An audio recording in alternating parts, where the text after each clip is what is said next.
Teams have had a tremendous rivalry over the years. New England has dominated at New England. Miami's won 16 in a row here. They certainly have. And, you know, and the key for the Miami Dolphins today is the same thing. They've got to control the line of scrimmage. They have to be able to stop the New England Patriot running attack. And also they have to be able to also run when they want to run, but also throw the football.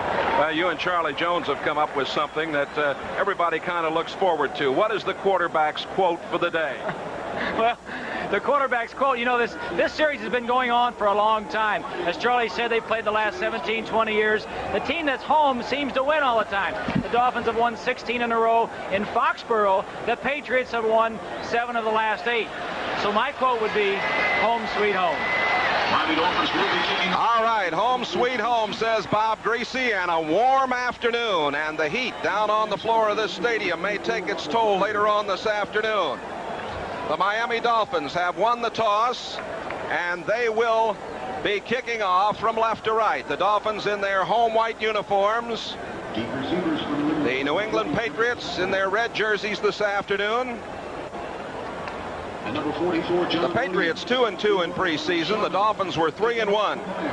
Playing for real, both these clubs victorious last week. Von Schamann will put the ball in play. The former Oklahoma star, now in his 6th season. Robert Weathers is the deep man, number 24, downfield for the New England Patriots. NBC broadcast team to today's game. We hope you'll enjoy it wherever you are around the nation. The referee is Chuck Heberling today.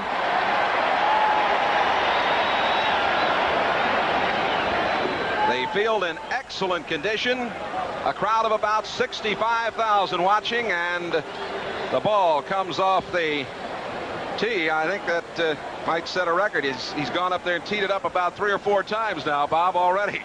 Jay, the wind can really whip around in the Orange Bowl, although it's not blowing too hard now. The key factor as far as weather is going to be the humidity on these two teams. All right, Von Schamann booms one. And Weathers is not going to come out. Von Schamann has been a key factor. They don't return many off of him. And only 19-yard average last year. Offensively for the Patriots, Brogan out of Kansas State with Collins and Derek Ramsey, the H-back.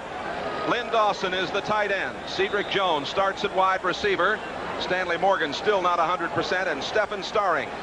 Pete Brock at center. The great John Hanna working with Ron Wooten at the guards and Holloway and Haley at the tackles. 1st and 10 from the 20-yard line.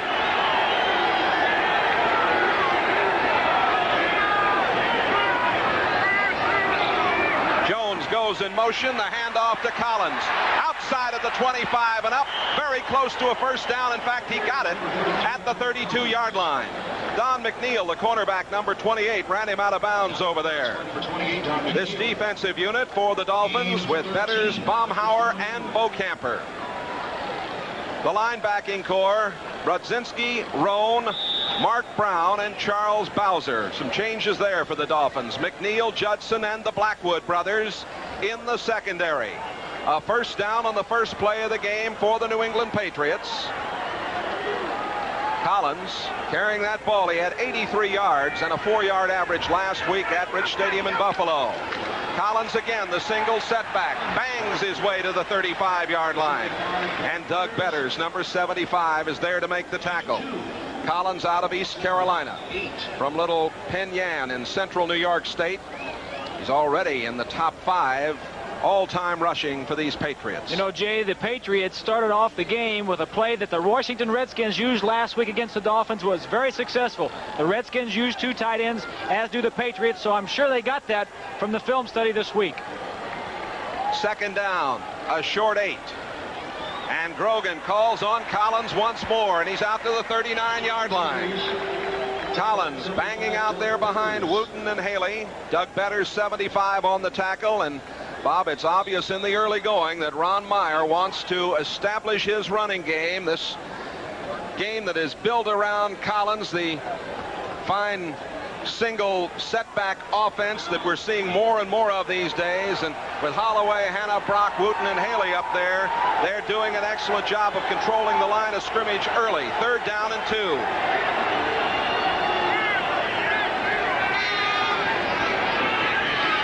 Grogan may have checked off here. He pitches back to Collins. He's outside. 1st down, out to the 45-yard line. Don McNeil, the cornerback, had to come up and make the tackle. Another 1st down for New England. You're right, Jay. He was checking off, and what he was doing was he was looking at the safeties. He was going to toss that ball to the right or to the left.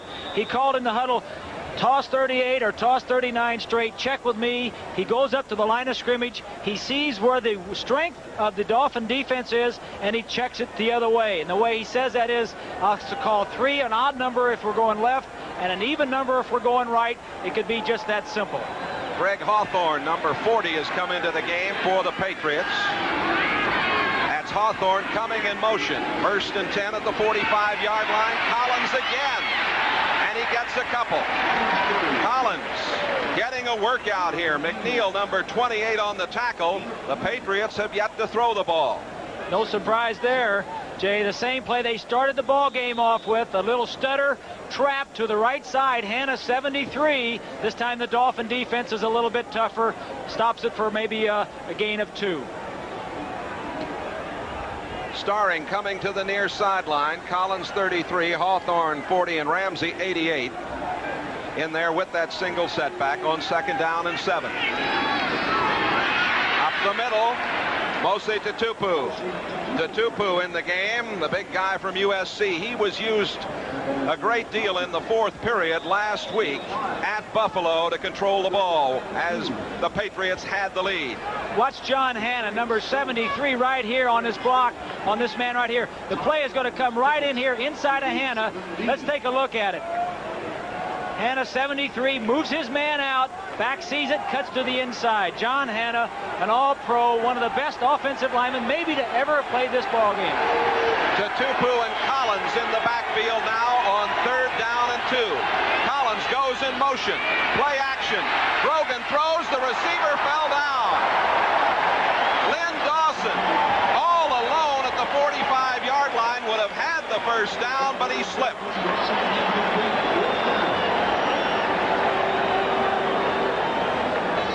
Good call. You see him stumbling. I don't know what it was, Jay. It just seemed like he tripped over the line, but it was a good call. If he would have hit the receiver, been a 1st down, kept the drive going. Luke Prestige on to do the punting. He's taken over for Rich Camarillo, who is out for about half this season. Mark Clayton is back in the middle to receive the punt. As Bob Greasy has indicated, the wind can swirl on the floor of this stadium. Open-ended down to the right. He goes toward the far sideline, hangs it high. It is out of bounds. And it will be Miami taking over inside the 15-yard line. No score here in Miami. Miami set to put the ball in play at the 12-yard line after the punt by Prestridge. It'll be Dan Marino at the quarterback spot. At the moment, he's got Andra Franklin in there. Clayton 83, Jensen 11, and Duper 85. Don Shula looking on, the head man of the Dolphins.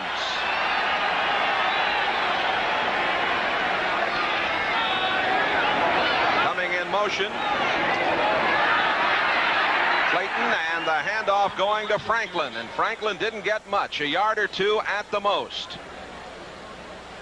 In on the tackle, Larry McGrew, number 50, the right inside linebacker. He's playing for the injured Clayton Wysoon. There's Marino, Nathan Franklin with Johnson, Duper, and Clayton. As we mentioned, Jensen is in there right now. Easler, Foster, Stevenson, Newman, and Laxo up front. 2nd down and 8 from the 14-yard line. First quarter, no score, 10.5 minutes to play. Penalty marker goes down. And driving up the right side was Tony Nathan near the 20-yard line. Again, Larry McGrew, number 50, there to make the tackle. The referee, as we mentioned today, is Chuck Heberling, a 20-year veteran of National Football League action. Have a new rule this year, Bob. The referee announces the penalties while the umpire steps them off. I think it's a good rule too, Jay. Illegal motion, number 87, offense, second down. The call goes against Dan Johnson. Johnson, the tight end, number 87. A look at this defensive unit. Williams, Owens, and Sims. Sims playing over on the right side today. Tippett, Nelson, McGrew there, and Lippett, Clayton, James, and Sanford. Banging up the middle, Tony Nathan. Nathan, who played at Alabama, hit by Steve Nelson, the other inside linebacker. He's number 57. The Patriots with Nelson and McGrew in the middle today, Tippett and Blackman outside, and Dennis Owens playing the nose in place of Lester Williams. And now they'll go to the nickel as Fred Marion comes in and McGrew comes out. 3rd down and 7. New England in the prevent defense. Cepolo, 81, and Joe Rose, number 80, are in the lineup for Miami. Out of the shotgun, Dan Marino. And it is complete for a first down to Mark Duper. Duper, who has been explosive here over the last 2 seasons. A 16-yard pickup. Ray Claiborne made the tackle, number 26. Duper just comes down, turns to the inside, a little square in pattern. They're going to be running a lot of these patterns in between the zones today because the Patriots play deep. They will give you the hooks and the curls, the outs and the square ends, but you won't get the big bombs that the Dolphins experienced last week against the Redskins. It's a first down. The ball at the 32-yard line.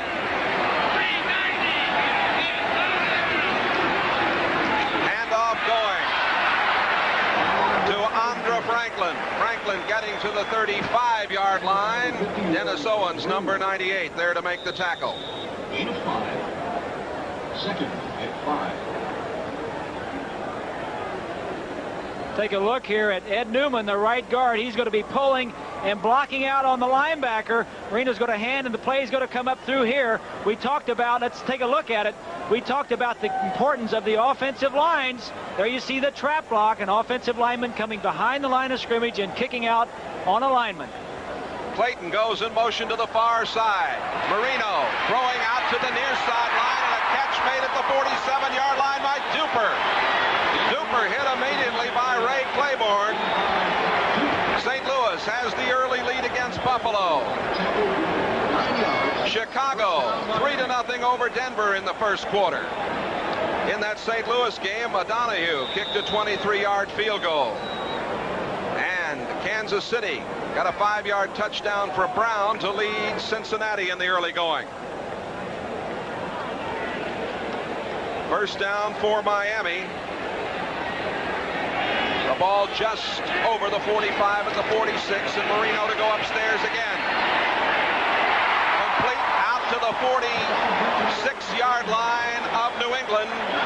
Mark Clayton made the catch. Ronnie Lippett, the cornerback, number 42 on the play. They want to force Marino to throw, but not when he wants to. Here he's throwing on first down, a good down to throw. A little down and out, 7 yards, 8 yards and out on Lippett. The Dolphins are hitting him on the outside. Take another look at it. He'll go down 5, maybe 10, 12 yards. Breaks to the outside. No way you can stop that. You need a good pass rush. You need to stop him on first down. Jensen comes back in for Miami. Franklin 37 and Bennett 34 there. They spread them out on 2nd down and 3. Jensen going in motion. Bang! That's Franklin.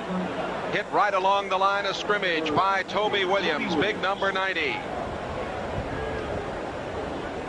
No score here. Let's go to NFL 84 for an update. All right, Jay Randolph, in Cincinnati, the Chiefs are going after free safety Ray Horton. This Anthony Hancock reception from Todd Blackledge set up a 5-yard touchdown run from Theodis Brown. The Chiefs lead Cincinnati, but the Bengals are driving now. It is 7-0 Kansas City. Kansas City club starting off in pretty good fashion, I'll tell you. 3rd down and 2. Hardy went in motion, and the handoff going to Woody Bennett, and he does not get the first down at the 46-yard line. Nelson, 57, and Lippett, 42, coming up to make the play as you look at 43-year-old Ron Meyer, a native of Westerville, Ohio. You know him, Bob. You have the old Purdue connections. He was at Purdue as an assistant coach. Really, he was a gopher at the time. He was just coming out of college himself and on the coaching staff of Jack Mullenkoff when I was a junior and senior playing quarterback. He was the man that really helped out. A good man, a good recruiter, and he has certainly done well with his coaching career. Jack Mullenkoff, a wonderful man who coached you. Roby to do the punting. The big guy from Iowa booms it downfield, and it goes into the end zone. A touchback, and it'll come to the 20-yard line. So both clubs have had an opportunity. Nothing yet to show for it on the scoreboard. 47-yard punt a moment ago by the second-year man, Reggie Roby, and the Patriots. 1st and 10 from the 20-yard line. Good look at Grogan. 12 out of 22 last week, 227 yards, 2 touchdowns. Lynn Dawson, the tight end, he moved. Let's see if he was drawn off. The Dolphins lead this series 22-13 as this is the 36th meeting between these two rivals. Had some fantastic games and some fantastic finishes over the years in these games. It's going to go against the Patriots. There's Dawson from North Carolina State. 5-yard penalty for encroachment. 1st and 15 from the 15 as we have 6 minutes to play in the first quarter.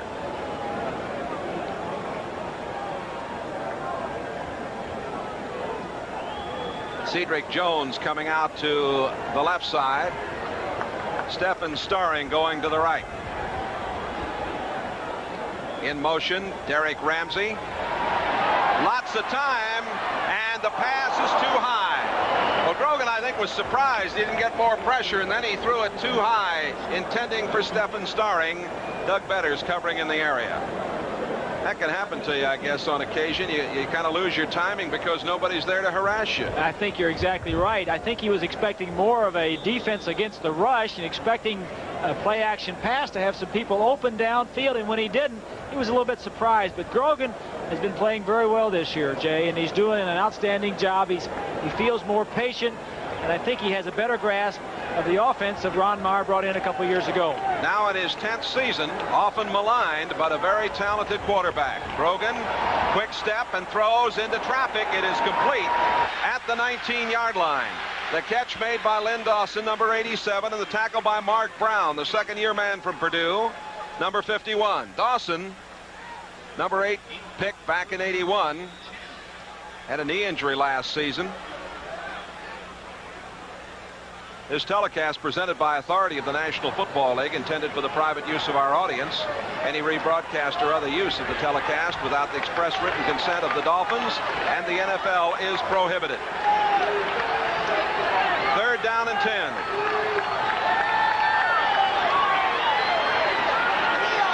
Prevent defense for the Dolphins. And Grogan straight back. Throwing, and it is complete. Derek Ramsey has the first down up at the 35-yard line. A 15-yard pickup. Mike Kozlowski made the coverage. Let's go to New York, NFL 84. All right, Jay, Steve Grogan off to a good start. The Cardinals have scored, set up by a nice punt return by Stump Mitchell. Roy Green on the receiving end of a Neil Lomax TD pass at 4 yards. Cardinals on top of Buffalo. They have new helmets. Doesn't seem to be helping. 10-0.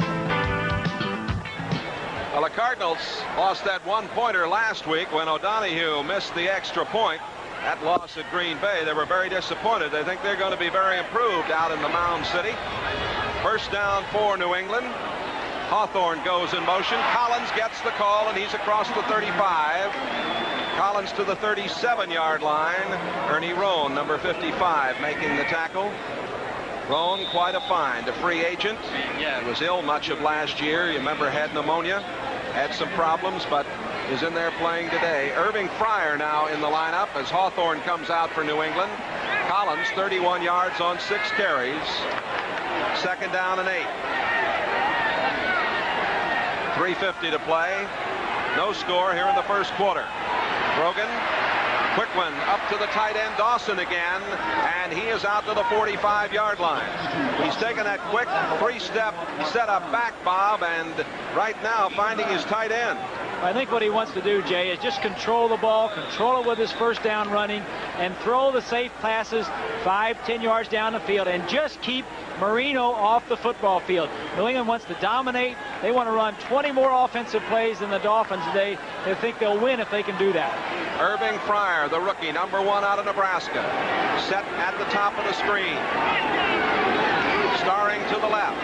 Collins with the call. And Collins getting out to the 49-yard line before Mark Brown banged into him. There's Brown, number 51. We mentioned he's out of Purdue, a number 9 pick, and done an excellent job. Collins, 147 yards and a touchdown here in October of '83. One of his best days. Detroit now leading Atlanta 10-0 in the first period as Murray kicked a 46-yard field goal. On 2nd and 8, Grogan again. This time swings it out to Collins. He's at the 50 and down to the 47-yard line.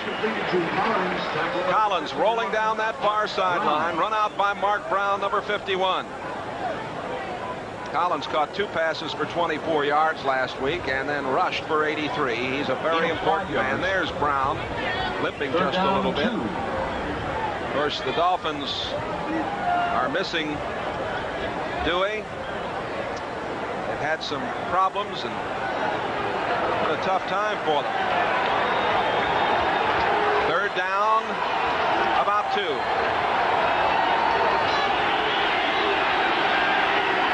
Grogan to throw again. Coming downfield and over the head of Stephen Starring. Good coverage.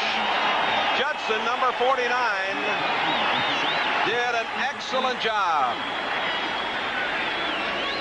Take a look out here. Here are the 2 men involved. Judson is this man right here. He just tries to run a streak down the sideline. Judson is right with him. Grogan has to overthrow it. Here we go. Judson, one of the top defensive back on the Dolphins last year, has good coverage. Grogan threw it the only place he could, Jay, and it was high and outside. Either his receiver was going to catch it or was going to go incomplete. Prestridge to do the punting on 4th down and 2. Mark Clayton in the middle, and again he goes to the far sideline, but it is taken at the 5-yard line. Clayton gets it up across the 10 and is out of bounds near the 13-yard line. 2:07 left to play in the first period. New England and Miami, no score. After a 42-yard punt, Miami will take over for the 2nd time on offense. There's Don Shula, 54-year-old native of Painesville, Ohio. You see the 20 there on the back of the helmet. Well, that is in memory, of course, of a very fine football player. David Overstreet passed away in an accident just before training camp. Marino's going long, got a man downfield, and it was Mark Clayton who was a step or 2 in front of Ronnie Lippett, but they couldn't connect. Clayton, wide receiver on the right side. Marino is going to be throwing it high and long. You know, Lippett is playing Clayton man-to-man all the way. The ball is just overthrown, but he's got to cover the 2nd-best receiver. The Patriots assigned Raymond Claiborne to cover the number 1 receiver, and that is Mark Duper. But Lippett's got no easy day covering Clayton. Clayton can really pick him up and put him down. Nat Moore, number 89, is in the lineup. Franklin and Bennett, along with Clayton, and banging it up the middle. Across the 25 goes Andre Franklin. Franklin hit by Rick Sanford, the free safety, number 25. Franklin booming it up the middle. First down, Miami. Take a look right here. Woody Bennett comes back in motion. He'll come right in here and double team over the nose on the nose tackle. Marino turns and hands the ball. The play will go right up here. Let's take a look at it. We said the offensive and defensive lines would play a big part. There you see the double team, a big hole. Jay, you could have ran through that one. I think so. 1st and 10. Out at the 27-yard line. Jensen in there going in motion, and they give it up the middle again to Andre Franklin. He's hit by Steve Nelson, number 57, after getting a couple. The Detroit and Atlanta game with 5:08 left to play in the first quarter. Detroit leading it 10-0. And Minnesota is out on top of Philadelphia. Jan Stenerud still kicking well, a 38-yard field goal. No score here in the Orange Bowl with Bob Griese. This is Jay Randolph. 2nd down and 8 at the 27. Handoff going to Tony Nathan, former Alabama star, getting out to the 32, where Don Blackman, number 55, made the tackle. 3rd down and 4. There is number 56, Andre Tippett. 2.5 sacks last week. He played his collegiate ball for Hayden Fry out at Iowa. Put him down on 3rd down sometime. Use him as a defensive end. Probably their best pass rusher. He's down right now coming on the pass rush. Marion 31, Dabrowski 47 in there for the Patriots. On 3rd and 4, they go to a prevent defense. Marino gets away on the run at the 30. 35, didn't get the first down. Came close, but it was Marion, number 31, who came up and closed on him. Also, Sims, number 77, helped to force him outside. About 56, Andre Tippett, their best pass rusher, pushes the pressure on Marino. You know, Tippett is a 2nd-degree black belt. Now, you talk about an overkill for a linebacker. I'll tell you, the quarterbacks don't have any breaks. We'll be right back. Reggie Roby, his 2nd punt of the afternoon, averaged 45.8 last week at Washington. His first punt, 46 yards. Irving Fryer set to receive the punt. Roby, the offseason, a disc jockey in a nightclub here in Miami. This is a beauty. Fryer at the 16, at the 20, at the 25, to the 26-yard line. Fryer on the return, hit by Robert Sowell, number 45. A 48-yard boot. Oh, up to now, neither team has been able to put any points on the board. We'll be back with more.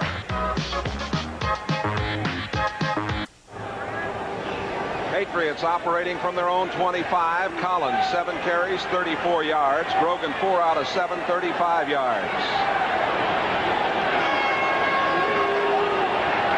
In motion, Hawthorne. Pitch back comes to Collins. And Collins gets near the 30-yard line. Glenn Blackwood, number 47, made a very fine play. Today's game is brought to you by Ford and your Ford dealer. Have you driven a Ford lately?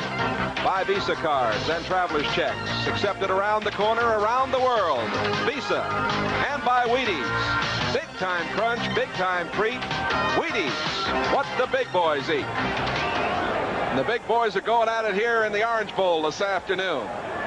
Bob, nobody's put any points on the board yet, but certainly the Patriots are doing what they want to do. They're trying to control the football a little bit, and Collins again. Collins cracks near a first down at the 35. Glenn Blackwood, number 47, on the tackle. Let's go again to NFL 84. All right, Jay, in the first quarter at Soldier Field, Jim McMahon drops back and launches a gorgeous pass in the direction of the speedster Willie Gault. He takes it in his stride, 61-yard touchdown. The Bears in the first quarter lead Denver 10-0. Back to my buddy Jay Randolph. All right, thank you, Bob Costas, and best to you and the whole gang. Week number 2 of NFL action and NFL 84 keeping us right up to date. Dallas is behind early to the Giants 7-0. Tampa Bay has a 7-0 lead over New Orleans. Thompson's pass to Adger Armstrong. And Minnesota and Philadelphia are now tied up at 3, as we're going to get a measurement here by Chuck Heberling. He'll place the ball in. They do that, Bob, when it's very close and they've Very already close, made the exactly. measurement along the sideline. Jay, you made a statement about New England being happy where they are. I think you're very true, very right in what you're saying, because the Patriots want to control the football. They want to eat up the clock, and I think as far as the Dolphins are concerned, they really haven't gotten anything going, but they're not going to get anything cheap like they did against the Redskins. The Patriots play a very loose, containing type of defense, and they're not going to get any big bombs very cheaply today. Collins and Tutupu in the backfield, double tight ends. Robinson is in there with Dawson. Robinson going in motion, and the handoff to Tutupu, and they were looking for him. Tutupu last week at Rich Stadium, Orchard Park, New York, was making that play, but the Dolphins were looking for the big Samoan that time, and Mark Brown led the way along with Don McNeil. There's McNeil coming off. He's coming back off the ruptured Achilles. Don Shula got to be pleased the way his defense handled that one. You know, the Patriots like to run left behind Hanna and Brian Holloway, 2 Pro Bowlers from last year, and of course the Dolphins were ready for it, slanting in that direction, and the defensive backs coming up and finishing off on the tackle. Back to receive, Mark Clayton. Prestridge, his 3rd punt of the afternoon coming up. 13-12 to go. First half, no score. Prestridge, a high hanger, taken at the 25. Clayton outside at the 30, the 40, the 50, cuts it back in all the way down to the 37-yard line. Penalty marker down, back downfield at the 47-yard line. Well, an exciting return. Ron McSwain, number 23, finally brought Clayton down. Penalty is going to go against Miami. It's just one of the things that Clayton can do for the Dolphins. Big wide receiver, big play man, also returns punts, but this one's going to be brought back.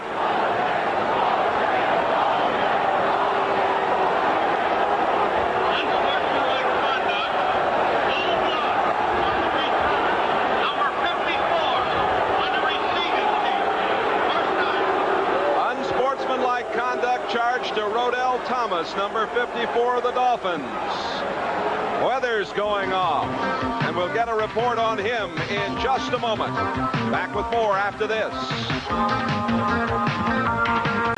The NFL plays here, San Diego. Dan Fouts leads Air Coryell as he charges into the Kingdome. The NFL plays here, Seattle. Chuck Knox will be waiting with his Cinderella Seahawks. The Chargers battle Seattle. The NFL plays here. My team plays here.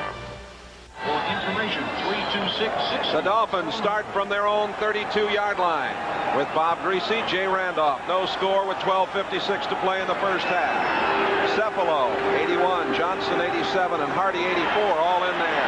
Marino now on the run, throwing into the middle, and incomplete or complete. We're going to wait and see whether they call it a catch, as Hardy is continuing on down the field, and one of the officials is down, back downfield at the 20-yard line, and they're quickly out to attend to him.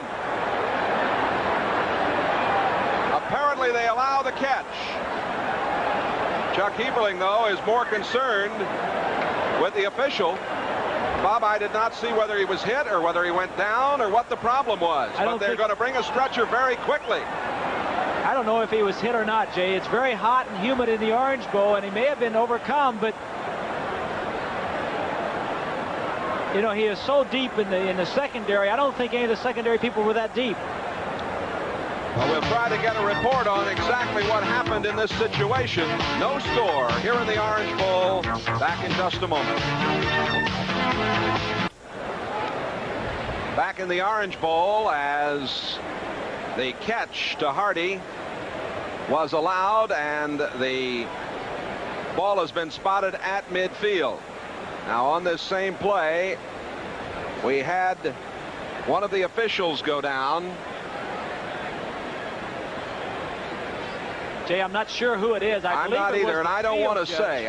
It might be Al Jury. I believe it was the field judge who was in the deep middle of the defensive secondary, and when Marino was scrambling around, The defensive backs of the Patriots were running backwards and forwards, and I think one of them ran over him. Well, you can see that they have the paramedics out there attending to him at the moment.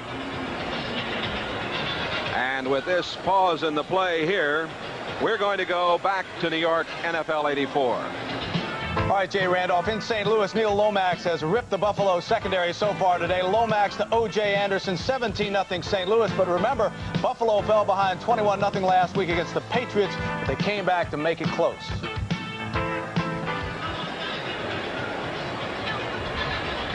An unusual moment here in the Orange Bowl as we have an official down. It is Charlie Musser. We know that it is the field judge, Charlie Musser. He is a veteran of NFL activity, and he has been placed on the stretcher, and we will try to get a report. He is conscious, as you can see, and we're happy about that. We certainly are. It was, you see he's alert, and I think he just got run over, Charlie. It doesn't seem to be any knee injury or anything. I think he just got knocked out. It's very hot, and one of the safeties probably reversed field and came back and ran over him. He's going off. He'll be all right, but it certainly was good to see the quick action of the medical crew here in the Orange Bowl to get out and take care of him. So we now have 6 officials on the field, and referee Chuck Heberling going over the entire situation. You see them, most of them. The field judge is kind of back there with the center fielders, isn't he? He is the new one of the last few years. They added one official, and he stands deep in the middle of this defensive secondary and looks to the middle of the offense, to the tight end primarily. Before, they had a man on the deep outside of the secondary looking at the wide receivers, but the coaches complained that the tight end was getting held up by a lot of the linebackers and the strong safety. Nobody was looking at him. Then they added the field judge position, and his primary concern was to look at the tight end.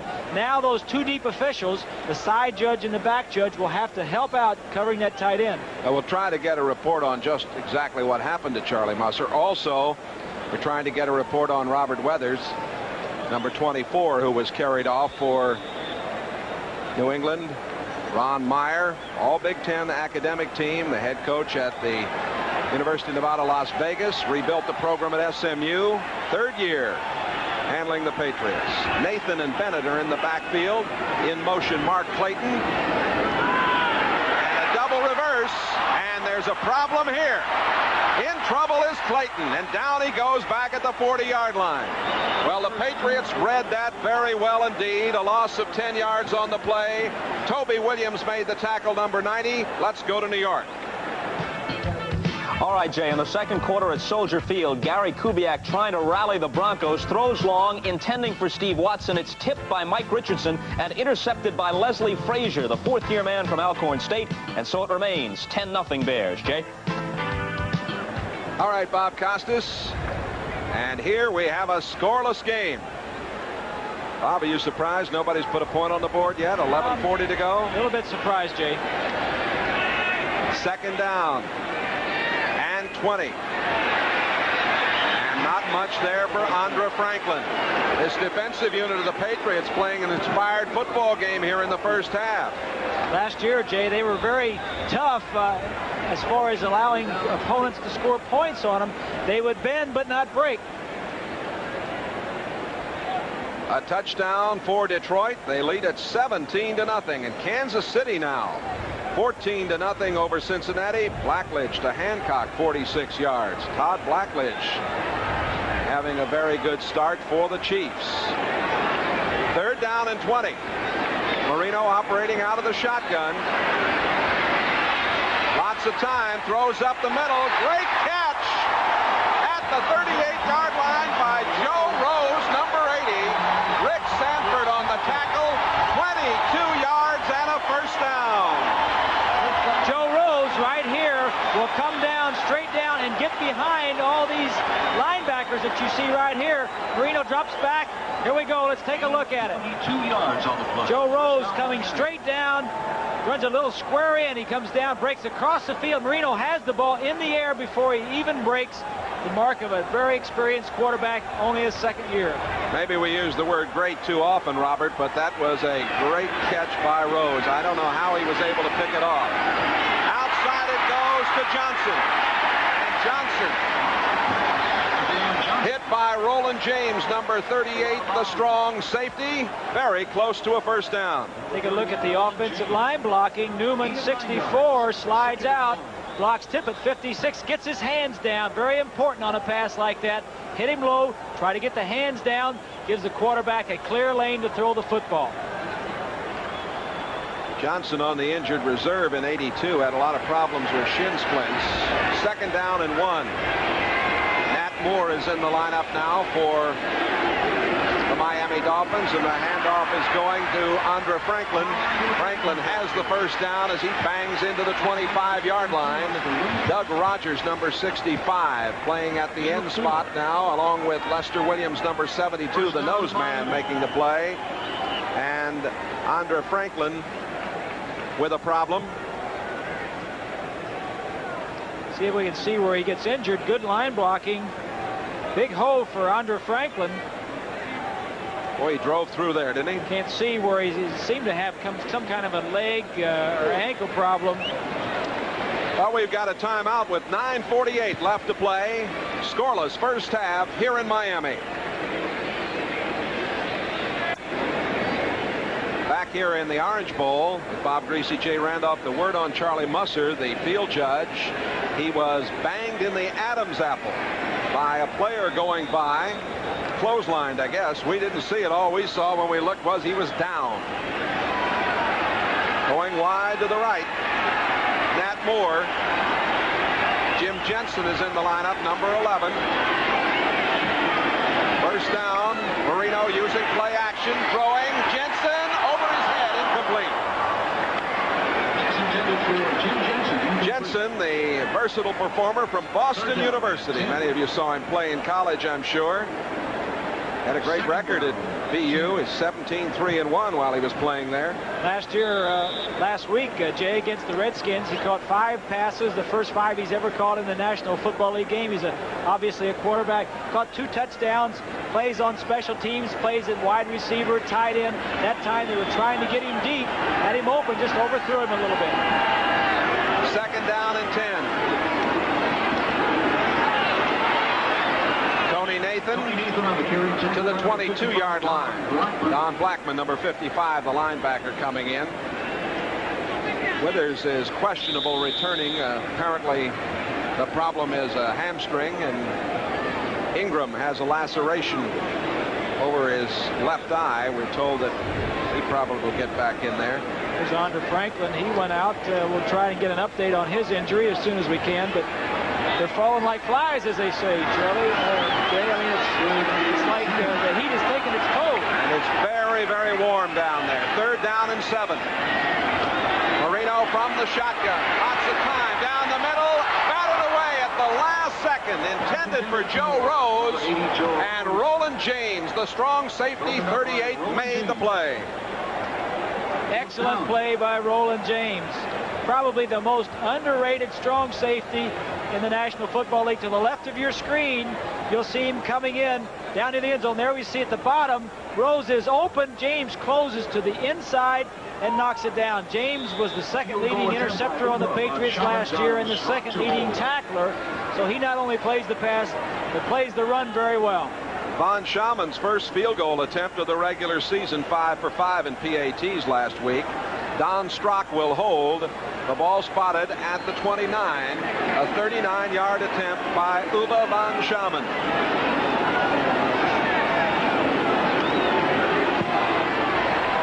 And no good. Wide to the left. So we're still tied up here. 8 minutes and 52 seconds remaining to be played. First half in the Orange Bowl. No score.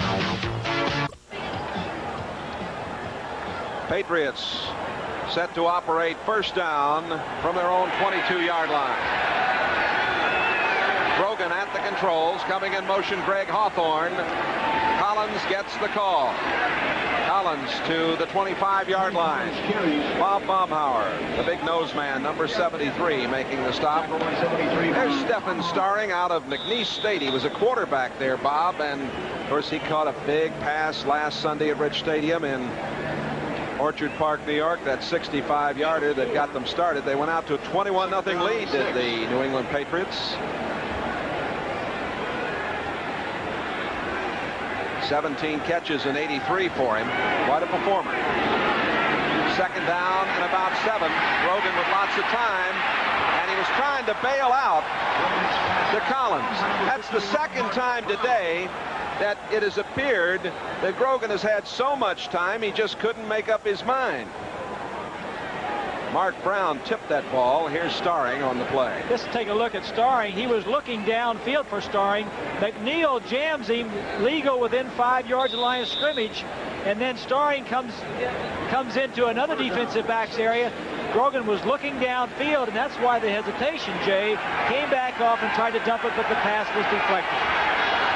Starring now to the far side of the field. Cedric Jones set in the slot. Third down and 6. And the problem, and down goes Grogan as Kim Bocamper came across number 58 with help from Bob Baumhauer, number 73. Problem there on the snap, it appeared. Take a look at Starring trying to get off the line of scrimmage. The Dolphins are trying to jam him. Good coverage by Judson. Ron Marr said before the game, the thing we want to do is stay out of the nickel situation. The situation where the Dolphins bring in their 5th and 6th defensive backs, and they've got good coverage in the secondary and a good rush on the quarterback. He doesn't want to play against that setup. Punting time for the Patriots and Luke Prestridge. 39-yard average. Mark Clayton back to receive the kick. A high hanger. Clayton's going to let it go, and it goes out of bounds, and Miami will have it in a good spot. They'll operate from their own 39-yard line, 39-yard punt. Pennant races are heating up. NBC Sports has the baseball action. Here's a preview. Out of town scores Walter Payton, 72-yard run, 17-0 Chicago in that one. And the Giants, oh boy, 21-0. Detroit leading Atlanta 17-7 in the second quarter. St. Louis 17-0 over Buffalo in the second quarter.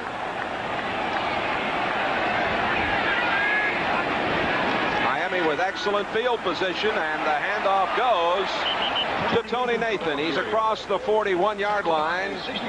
Rodgers made the tackle. Kansas City has the lead over Cincinnati in the second quarter. Tampa Bay and New Orleans now are knotted up at 7-7, second quarter of play.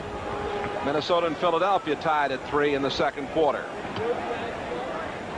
Here in the Orange Bowl, no score. We get word that Andre Franklin has a problem with his left knee and left ankle. They've taken him to the locker room here for precautionary x-rays. Double tight end alignment. Johnson 87 and Hardy 84 in there. And that is Nathan. Nathan wrapped up after he got about a yard, and doing the job is Larry McGrew, number 50, with help from Andre Tippett, 56. Again, we'll remind you, McGrew, number 50, is playing inside today for the injured Clayton Wysoon. Clayton underwent surgery this past week. Jay, let's take a look right here. Dwight Stevenson, the all-pro center, blocking on Owens, number 98, the nose tackle. Let's take a look and see what's going on in the middle of that line.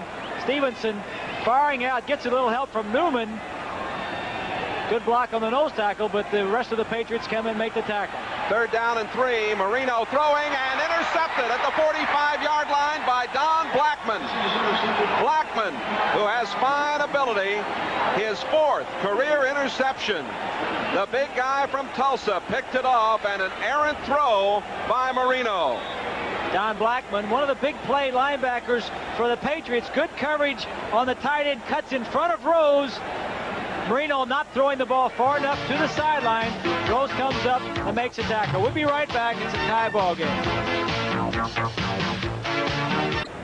Just a moment ago, the Dolphins set up with the best field position they've had all day. Now it's the Patriots. They're at midfield. 6 minutes to play in the first half. No score. Grogan over the middle, and it's intercepted. And coming back with it is Glenn Blackwood. Blackwood at the 35, out to the 40, out to the 45-yard line. Blackwood, his 14th career interception, his second interception of the young season. That was a very poor throw by Steve Grogan. Play action. He turns and doesn't get to see the take a look right here. Here's Blackwood. He's just going to go back. Grogan is going to fake the fake the running play and throw it right down here in the interception. He really doesn't get a lot on the football. Let's take a look. Man goes in motion. Blackwood will just fade back into the area. Grogan never sees the defensive back and throws it right to it. It's a big play for the Dolphins. From the 45-yard line, the Dolphins have it right back. These two clubs jockeying for position here. Marino throws outside. Duper run out of bounds. And a penalty marker goes down at midfield. A little extracurricular activity. Referee Chuck Eberling coming in, talking there with the side judge. Only 6 officials on the field. Charlie Musser injured earlier. Unnecessary roughness, number 25. On the defense, first down. Call against Rick Sanford. Well, you see the end of the play. Sanford coming in at the very end. Ball carrier was out of bounds. That's what they call for Sanford. Hitting him when he was out of bounds, the play was over with. Sanford in his 6th season out of South Carolina. First down at the 35-yard line. No score. That's Jensen going in motion. The pass out to him, and a flea flicker coming up. Long one downfield, and it is no catch, I believe. The official on the back line, they're having a discussion. Is it a touchdown or not? It is a touchdown for Miami. Mark Duper. Jensen threw it. Duper caught it. And they finally ruled touchdown. I don't know what the doubt was, whether it was back there. They had looks like a flag. We'll take another look. This is a quick screen. I don't think the Patriots realized Jensen is out there, but he had 2 people open, and he threw it to the one that was a little bit covered. The other player was wide open. I don't see any question about that one. There's a flag on the play. I guess it was I think the one official was trying to decide whether he had possession before he hit that white line. They ruled the touchdown, and 5:37 left in this first half. Well, apparently the flag was for a penalty. Pass interference. Pass interference, and it was declined. And just another way that Jim Jensen can hurt you. Scored 2 touchdowns last week and throws one this week. Looks like a ticker tape parade out there. Von Schamann, the extra point. It is up, and it's good. So the tie has been broken with 5:37 remaining to be played in the first half. It was Marino going out to Jim Jensen, and the touchdown throw to Duper. 7-0, Miami Dolphins. More in a moment.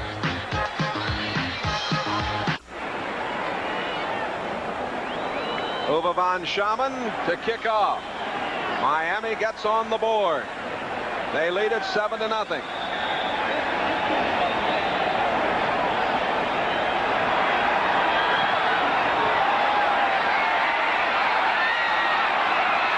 Williams back and coming out with it at the 10 and ridden down along the 10-yard line. Leading the way, Robert Sowell, number 45 on the specialty unit. Oh, well, look again at this touchdown play. They called pass interference, so I guess it's academic, but it looked for a moment like there might have been a problem with possession by Duper. I think he's got it, Jay. got it before he goes out. But Jensen, what an exciting week he's had. Like I said, he caught 2 touchdowns last week in Washington. This week, he's thrown one already. He said he had an exciting week. He didn't sleep a whole lot. A lot of the national publications and media were down here doing interviews. He's got more publicity than you have in your entire life. That's easy. That's easy, Robert.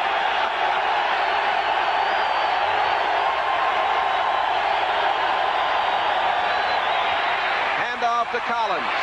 Collins bangs his way out to the 18-yard line. Mark Brown, the right inside linebacker, number 51, making the tackle. Collins, from a family of 16, played in the Pro Bowl, had over 1,000 yards last year.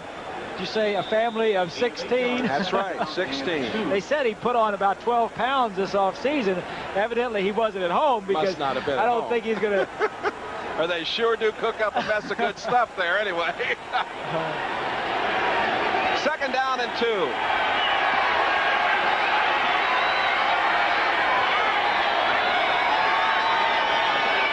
Irving Fryer going in motion. The handoff to Collins. He's got the first down. Mark Brown, number 51, again on the tackle. It is a first down for the Patriots. Well, we've had a most interesting first half here. 4:25 to play. Injury to Charlie Musser, the field judge, who was hit in the Adam's apple by a player going downfield. He's had to leave the game. Number of players banged up. Irving Fryer, number 1 overall in the '84 draft. Patriots operating from their own 22-yard line. Fryer in motion. Collins to the outside, out to the 25, and again it's Brown. Brown and Collins are doing some headbanging out there.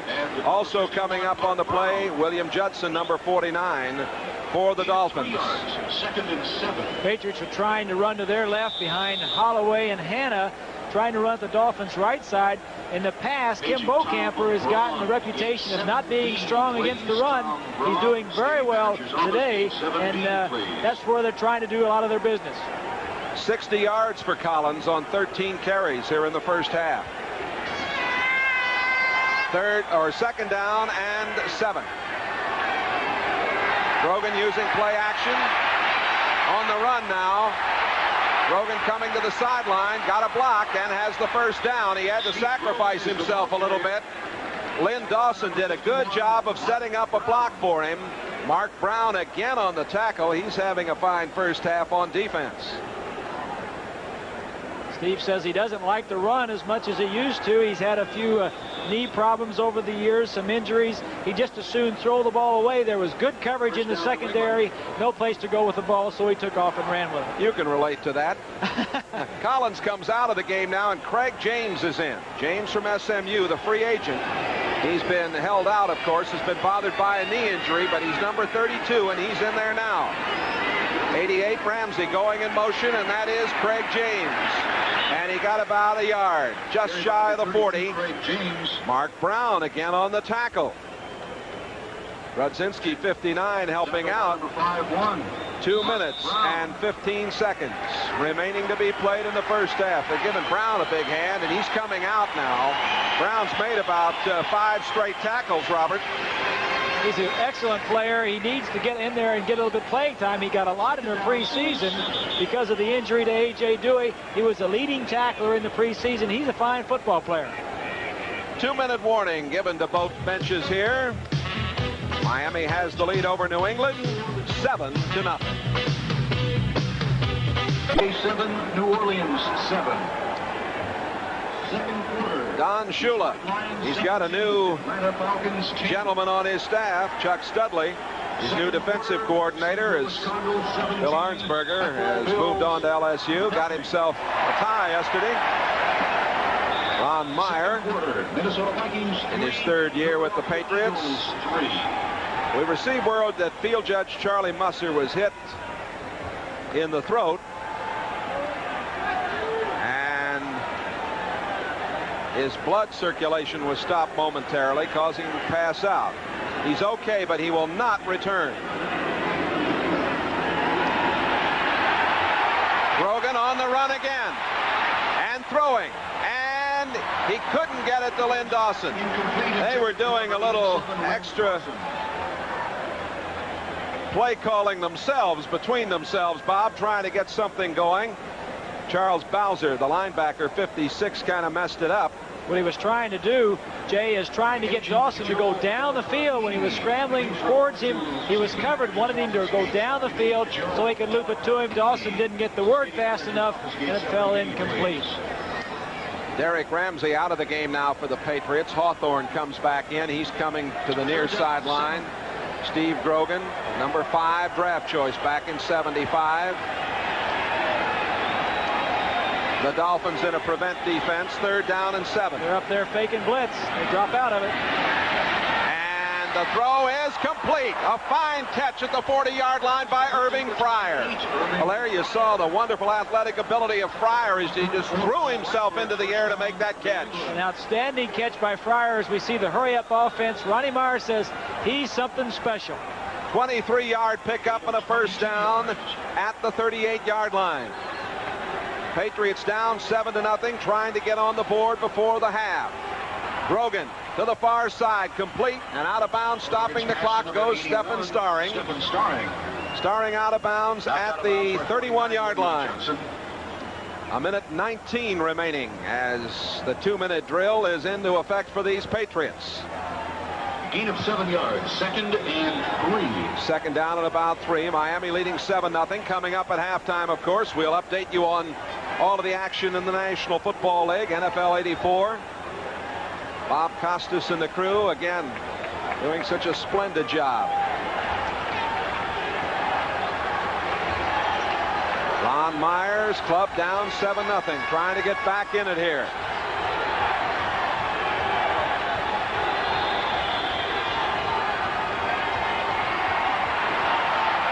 Grogan going for Starring, and he was out of bounds. Pass intended for Starring. Don McNeil, number 28, had the coverage and did a good job. There's McNeil. Here's a good look at a man-to-man matchup. Starring releases outside. The throw is a difficult throw. Anytime you're trying to hit this play that far downfield, McNeil does a great job of coverage. Don Shula feels as though with McNeil and Judson on the other side, he has a set of cornerbacks that are unequal to any in the National Football League. Maybe Mike Haynes and Hayes out at the Raiders are comparable, but he's very happy with his 2 defensive corners. 3rd down, 3. A minute and 12 to go. Each team has 3 timeouts remaining. Grogan, and a wonderful catch at the 10-yard line by Stephen Starring. Starring right along the 10-yard line, hit by McNeil. Down New England. Timeout, New England. The Dolphins were in a blitz situation that time. These linebackers are blitzing, which pulls these safeties up into coverage. The man will come from this side and catch a little slant. Grogan steps back and fires it to him. Here we go. Let's take a look. Back to pass. The back's out of the backfield. Grogan reads it. Good protection. A little slant by Starring inside of McNeil. Good execution. We've got an isolated view, Bob. He did an excellent job. Good hands here. Down and to the inside. Sets him up to the outside. Good move. Comes back to the inside. Not bad for an ex-quarterback. What do you think? That ball was almost through his hands, and he held on. Starring, very impressive. He has been the 2nd-year man, as you mentioned, a former quarterback from McNeese State. 35-yard average on 3 catches last Sunday. Well, stay with us for the second half of our NBC doubleheader this afternoon. National Football League action. Some of you see Air Coryell. Dan Fouts back at the controls. San Diego taking on the Seahawks. Franco Harris is there. Others to see the Browns playing the Rams or the Indianapolis Colts battling Earl Campbell and the Houston Oilers. So join us later this afternoon for more action on this doubleheader day here on NBC Sports. There's Don Shula, a defensive back with the Browns after playing at John Carroll in Cleveland, Ohio as an offensive back. Part owner and vice president now of the Miami Dolphins. Ball is just inside the 10-yard line. A minute and 4 seconds left to go in the first half. Dolphins leading 7-0. 2 timeouts left for the Patriots. Collins is back in. Ramsey is back in. He's on the wing right. And Grogan to throw. Grogan throwing and completing and driving down Dawson. Dawson with the touchdown. The tight end. Collins and Dawson with the celebration, and the Patriots have come back.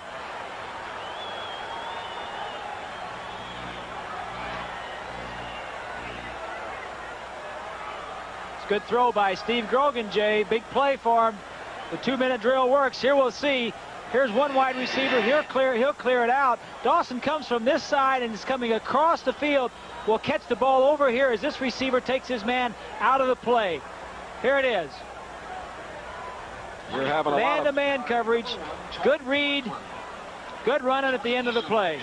You're very informative with that little play thing you're working with today. Having a lot of fun with it. The point after by Tony Franklin is up and good. Well, we'll take another angle for you on that touchdown. A 90-yard drive by the Patriots. Nice way to come back and bounce back in the final minute here. Here we'll see Starring taking his man out of the way. Now he sees the ball caught. He's going to come back and try and get a block. Gets a piece of Ernie Rowan, I believe it is, number 55. Dawson getting in for the touchdown. 9-yard touchdown. And the score tied 7-7 with 56 seconds remaining to be played in the first half. Tony Franklin will put it in play. Grogan now has thrown 12 touchdown passes and 16 interceptions in this, the 16th game of his career against Miami. Dr. Blankstein, call your service, please. Paging Dr. Blankstein. Steve has done a lot better this year, I'm told, by the Patriot PR people, Jay, because he understands the system a little bit better. He had a little input in the offseason as we look at the scoring drive. He worked in the offseason with Lou Erber, the offensive coordinator. Ron Meyer understands what Steve Grogan wants to do and likes to do, and I think they had a better meeting of the minds as far as what they want to do with their offense. Tony Franklin in his 6th season. They're very happy to have him on board with the Patriots. Vince Heflin, a free agent, number 88, is back to receive the short high kick. Comes across the 15, 20, and a penalty marker goes down at the 18 as Heflin got to the 25-yard line. The stop was made by Ed Reynolds, number 95. And as we mentioned, a penalty marker down. You know, summer is slowly slipping away. The boys of summer still have some unfinished business, of course. Number 52. Turn. The call going against number 52 of the Miami Dolphins, Sanders Shiver, to put the ball back at the 10-yard line. Don't miss the absolute best of baseball, of course, the '84 World Series. The championship of baseball begins October 9th. Nobody does it better than NBC. Harry Coyle, our director today, the world's greatest baseball director. Not bad at football either. Our producer today, Ralph Abraham. Our entire crew bringing you the sights and sounds of this second Sunday's action from the Orange Bowl. Tony Nathan brings it out over the 15-yard line to the 16. Number 77 or number 85, Julius Adams, now is out there. Adams, who didn't get the start today as they moved Sims over there to start. 31 seconds, 30 seconds left now in this first half. I think the Dolphins at this point, Jay, are just happy to run out the clock, go in at a 7-7, and come back out for the second half.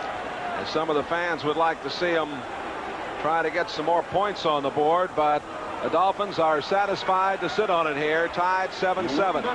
That's the last play as Woody Bennett carried it up just over the 20-yard line. Blackman made the tackle. So it's the Dolphins and the Patriots all tied up here at the end of the first half. NFL 84 coming up. Back with that and more in just a moment.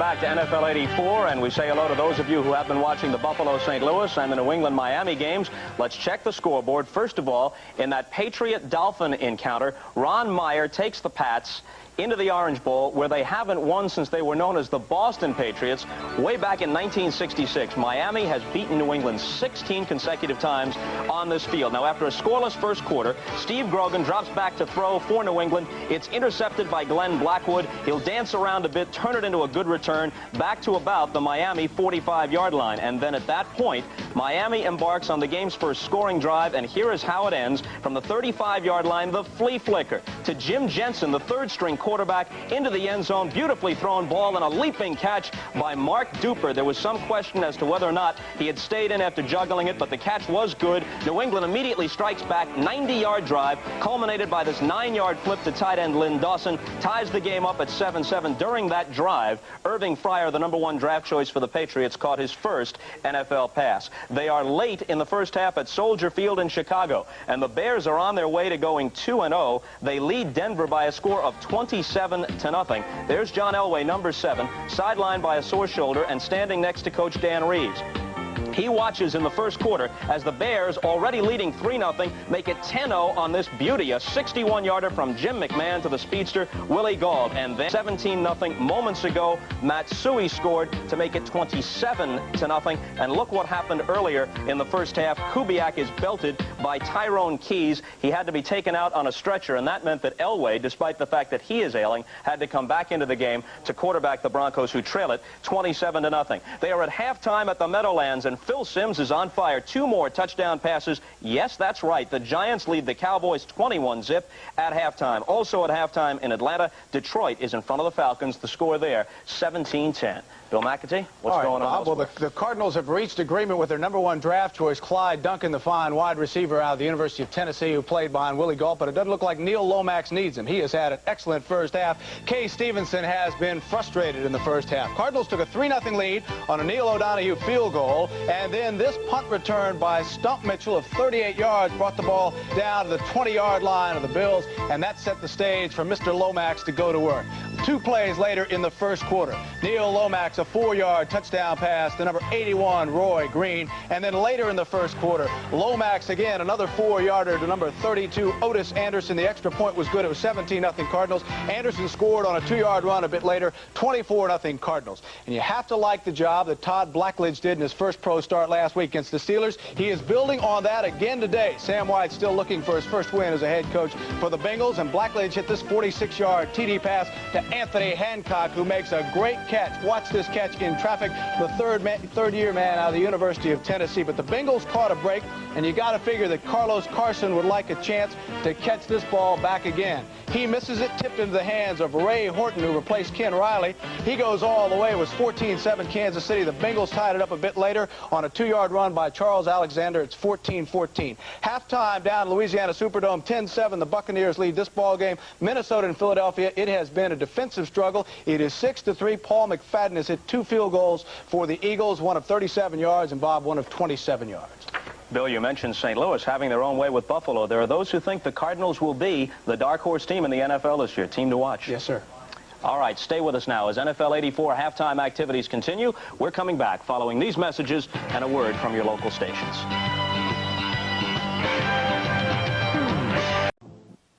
Continuing growth here in the magic city of Miami, Florida. And tomorrow, Moscow. Today, Bryant Gumbel live from Moscow tomorrow morning in an exclusive, unprecedented interview with the newly named chief of the Soviet military.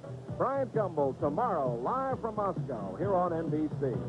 7-7 at halftime here in the Orange Bowl as Miami got on the board first, and then the Patriots marched down the field 90 yards and tied it up just before we came to halftime. Hello again, everybody. Jay Randolph along with Bob Greasy. We talked about the keys at the start of this game, and frankly, it's held up pretty well. Both offensive lines have done an excellent job. They really have, and the defenses have done very well, too. And we said that both teams had to control the line of scrimmage. The Dolphins last year led the National Football League in fewest points allowed. The Patriots were number 3 in points allowed. So we have two tough defensive teams that don't give cheap touchdowns, and that's why we said it would probably be a defensive struggle, and also the line of scrimmage would be very important, and it has turned out that way so far. Any different thoughts about what might be coming up for us in the third and fourth quarter? I don't think so. I think they just went in and saw what the other team was doing, maybe changed a few things on maybe what they can do as far as getting somebody deep, but I don't really think they're going to have too many opportunities to do that. We'll take a look at the first half statistics on this game, and as you can see, the time of possession is very equal. Both clubs with a turnover, and that total yardage, just 2 yards difference there as we get ready for the second half.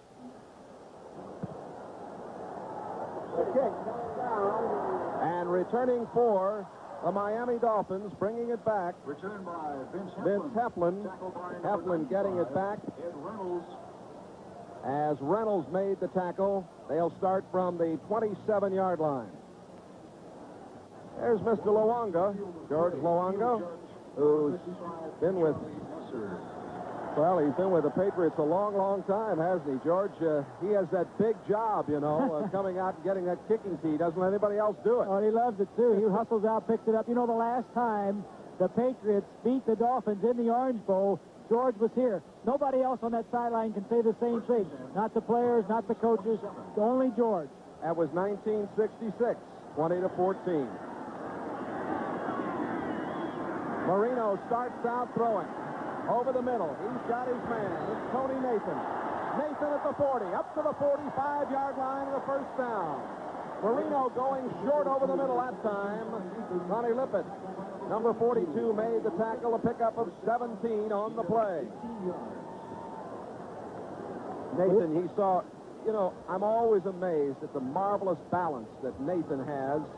Came out of Woodlawn High School in Birmingham, Alabama, and he showed it there. He certainly did. We almost lost our umpire, George Wells, and Nathan was ready to catch the ball, and it was right where the umpire was lined up. Charlie Musser is back on the field, our field judge, and we'll relate that story again to you as Tony Nathan carries the ball to the 45. Stop made by Dennis Owens, 98. Charlie Musser was injured in the first half. He was hit by a player in the Adam's apple. He's standing now down at the 35-yard line to our right, and he is trying to go in the second half, although we've been told he probably wouldn't be able to come out. He is out. There he is. And he was hit on a play, then went down on the next play when he apparently just fainted because of the shot that he had taken. Here's a pass down to the 42-yard line. Marino to Nat Moore. Moore, the great veteran, 11th year, and of course he played at the University of Florida. They pick up 16, and Ronnie Lippett, number 42, the corner man, again on the tackle. Nat Moore, a great veteran for the Dolphins, has played many times in situations, many hot games. The Dolphins will be rotating their wide receivers, as will the Patriots, rotating a lot of their people. But Nat Moore had an opportunity to play last year when Cephalo was injured. 39 catches, 6 touchdowns, and it's always come up with big catches for the Dolphins. First and 10 to go at the Patriot 38. Marino hustles out of there, throws, and it is a touchdown, Mark Clayton. Well, a marvelous throw as Marino put it on consignment to the second-year man from Louisville.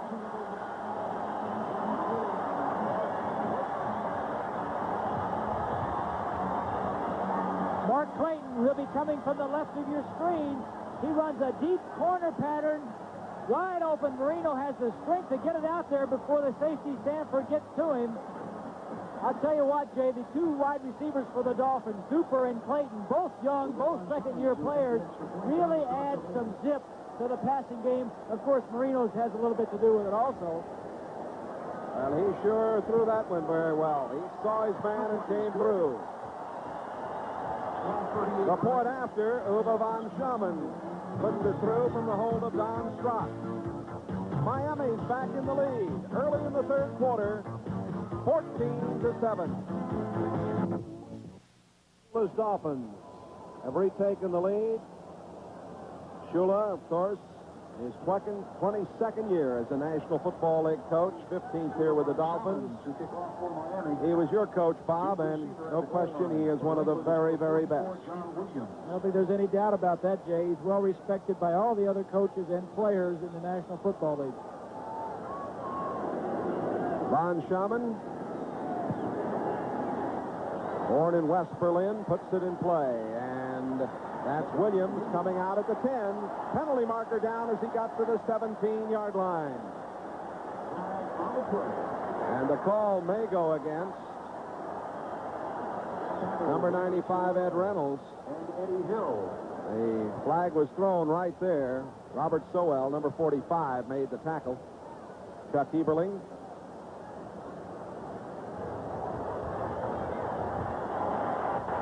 Illegal block from the rear, number 95 on the return. First down. Well, that's the call against Reynolds, and it's going to put the Patriots back in a hole. 12:27 left to play in the third quarter. The Patriots' losing streak here in Miami against the Dolphins has really been a monkey on the back of the franchise for a long time.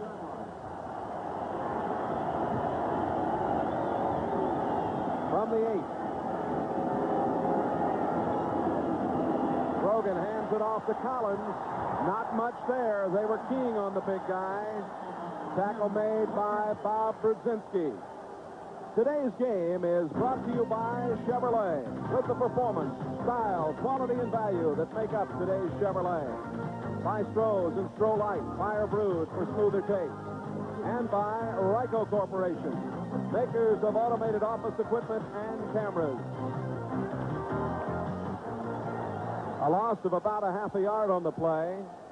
On second down, in motion, Ramsey. The throw comes out. Number 83, Cedric Jones. And it's going to belong to Miami. Charlie Bowser, number 56, the linebacker, came up with it on the play. A very big turnover early here in the third quarter. A big play by William Judson. Judson filled in for Gerald Small last year and played so well. He was voted the MVP of their defensive back. Hits it to Cedric Jones, and the ball comes out. Bowser jumps on it. Judson is holding Cedric Jones so he can't get back to it. Big play for the Dolphins. The defense creates a turnover. At the 16-yard line, Miami leading 14-7. 11:45 to go, third quarter. Jensen comes in motion. The handoff goes to Woody Bennett. Bennett, who played at the University of Miami. Number 77, Kenneth Sims. He was a blocking back for the great star of the St. Louis Cardinals, O.J. Anderson. Tackle made by 77, Kenneth Sims, and 56, Andre Tippett. A gain of 1. Gain of 1, second down and 9. Saw Bennett coming out.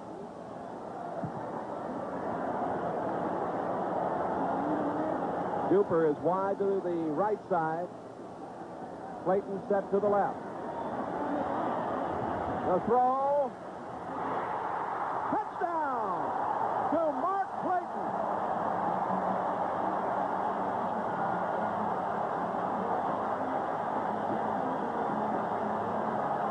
What a remarkable job by Clayton. I don't see how he got this ball in here, Jay. Good coverage by Lippett, 42. Here we'll see it in the corner. You got to get both feet down. Yes, he did. Good coverage. But a good call by the official who is right there. We'll take a look at the protection. Marino, good protection all day, as has Grogan.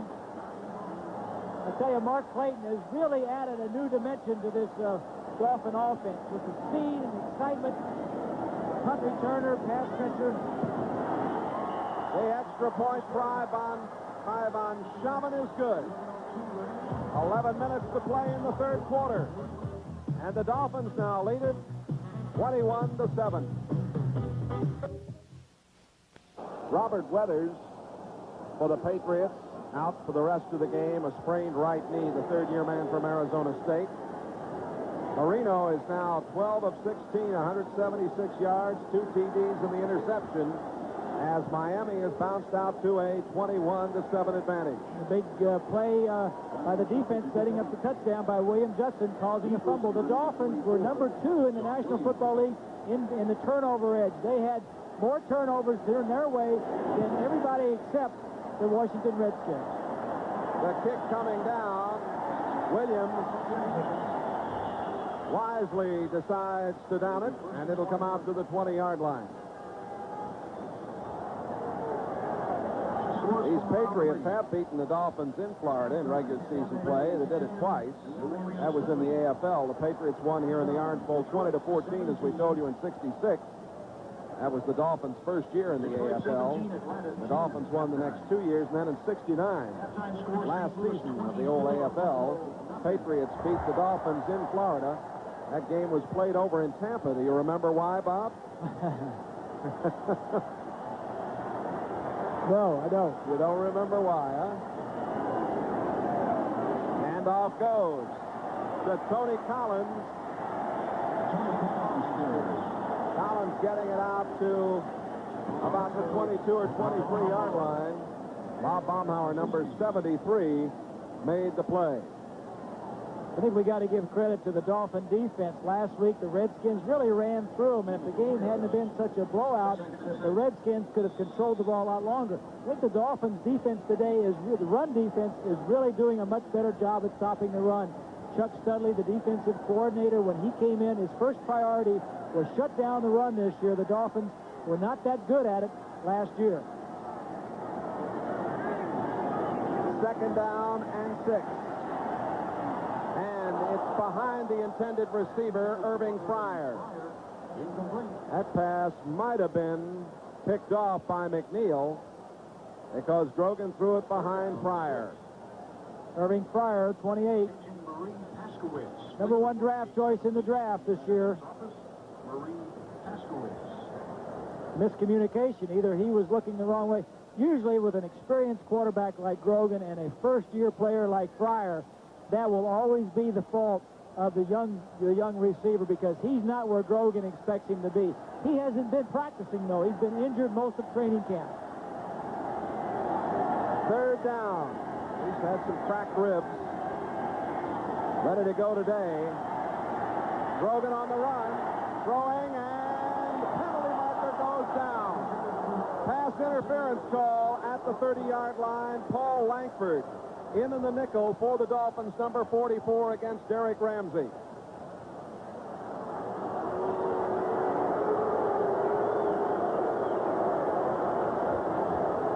It'll be an automatic first down. 1st down. Langford's a 3rd-year man from Penn State. The Dolphins like him. He's been improving. And he comes in the nickel along with Kozlowski. Yeah, I think the Patriots need to throw a little bit to loosen the run defense up for the Dolphins and then get back to the running game. There's plenty of time to win the game, 10 minutes to go in the 3rd quarter, but I think they have to loosen them up a little. Collins gets the call over the 35 to the 37-yard line. He really hits the hole quickly. Mark Brown, number 51, who's had an outstanding afternoon for the Dolphins, made the tackle.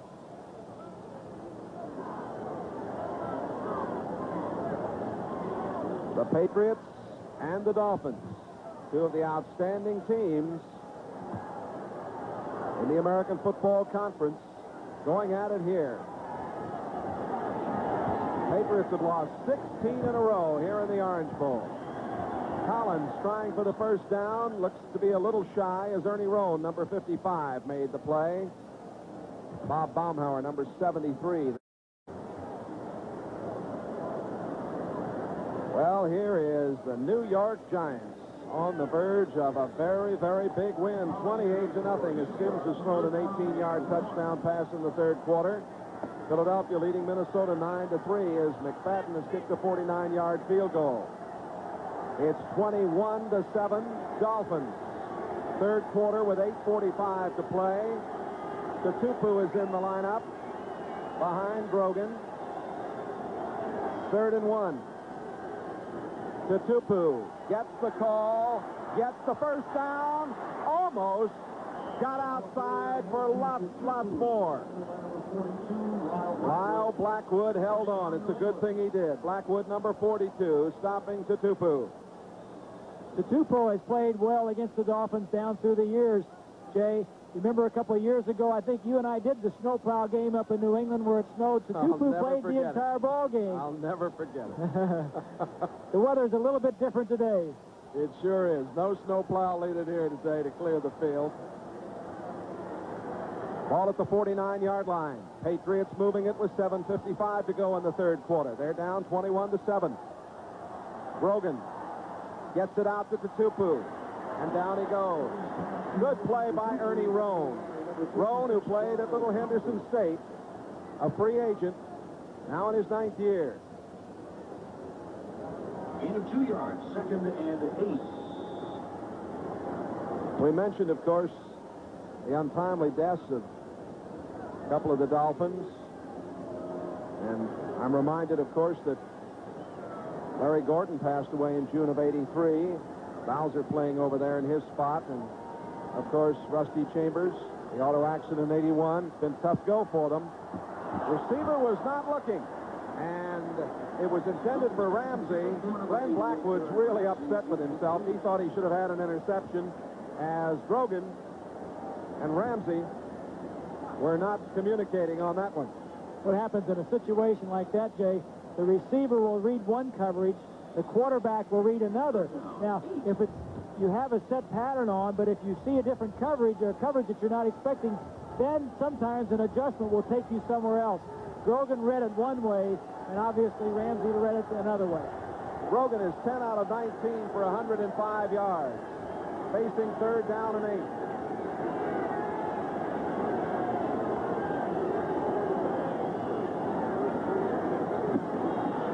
Went in motion. Grogan steps up on the run, throwing, completing it to the tight end, Lynn Dawson.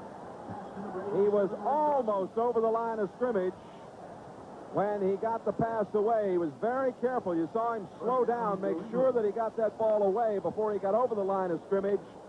And Grogan combining with Dawson for a first down.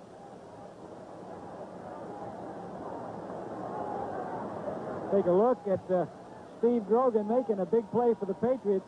The line of scrimmage is pretty close. He went straight down the line once he got close. Those quarterbacks know what's going on, don't they? He was all right. First down for the Patriots. Grogan throwing. Intercepted. Coming back with it, Glenn Blackwood to the 40-yard line. Blackwood with his 2nd interception of the afternoon, 15th of his career, 3rd of the season. Blackwood is a big play man in the defensive secondary. He rides the tight end to the inside and then comes off into the lane where Grogan was throwing.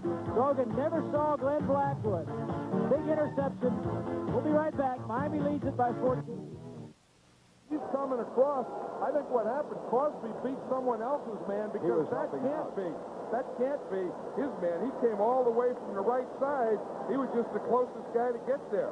And this is the NB. WVIT Channel 30, New Britain, Hartford, Waterbury, New Haven.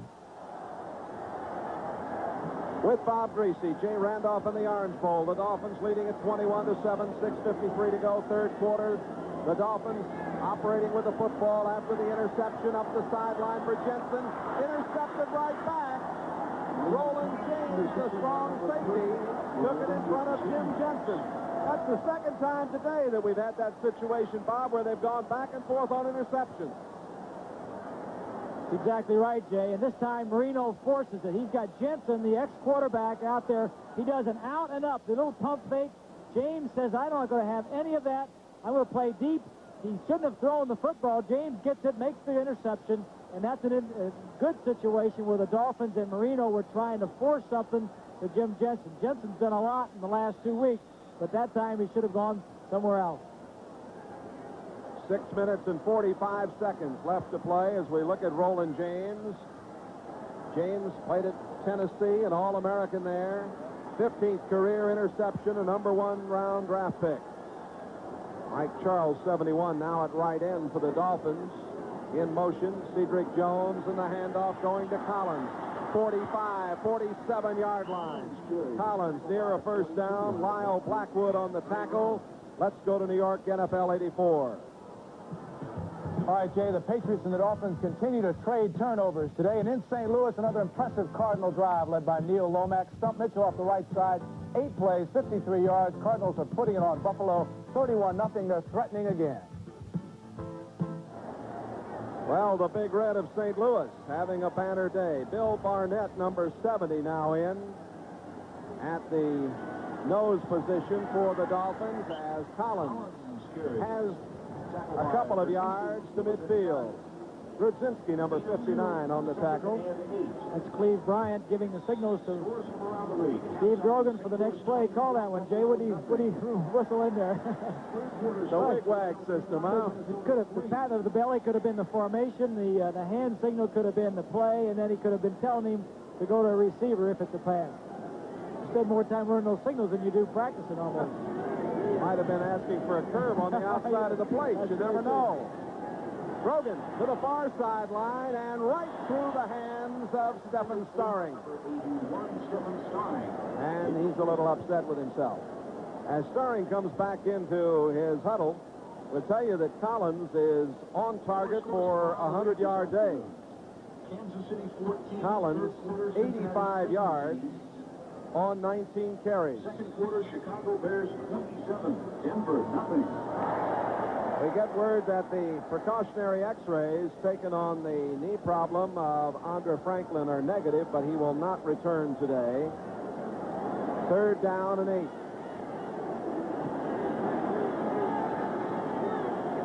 Greg Hawthorne out of the game, or let's see, the throw now intended for Dawson. Hawthorne was in the game and he was set right, but the pass goes incomplete. Gary Hogaboom has thrown a 2-yard pass to Cosby, but Dallas is in trouble. 28-7, 3rd quarter. Detroit and Atlanta tied 17-all. Bartkowski, a 45-yard pass to Billy Johnson, and Cincinnati leads Kansas City 17-14. Jim Breach has kicked a 48-yard field goal. Punting time for the Patriots and Luke Prestridge. Mark Clayton downfield to receive.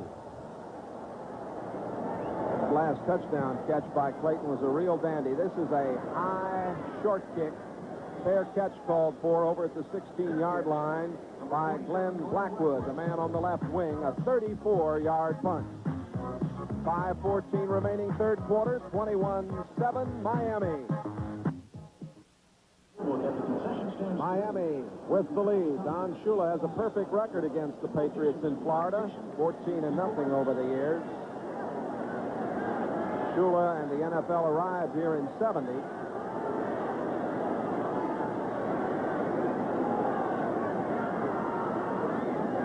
Give right up the middle. Woody Bennett bangs for a couple. Toby Williams, big number 90 at left end, makes the stop. Detroit back in front of Atlanta, 24-17. 4:10 left in the 3rd quarter. Danielson to Leonard Thompson, an 11-yard touchdown pass. Tampa Bay leading New Orleans, 13-10. 23-yard field goal for Morton Anderson, and they are just 49 seconds into the 3rd period.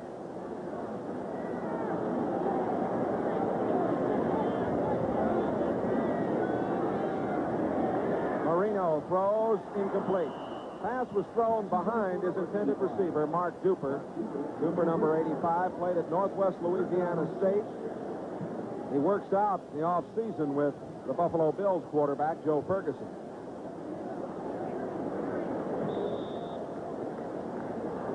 Miami with the lead, 21-7, 4.5 to go in the 3rd quarter. Patriots going into a prevent defense here on 3rd down and 6.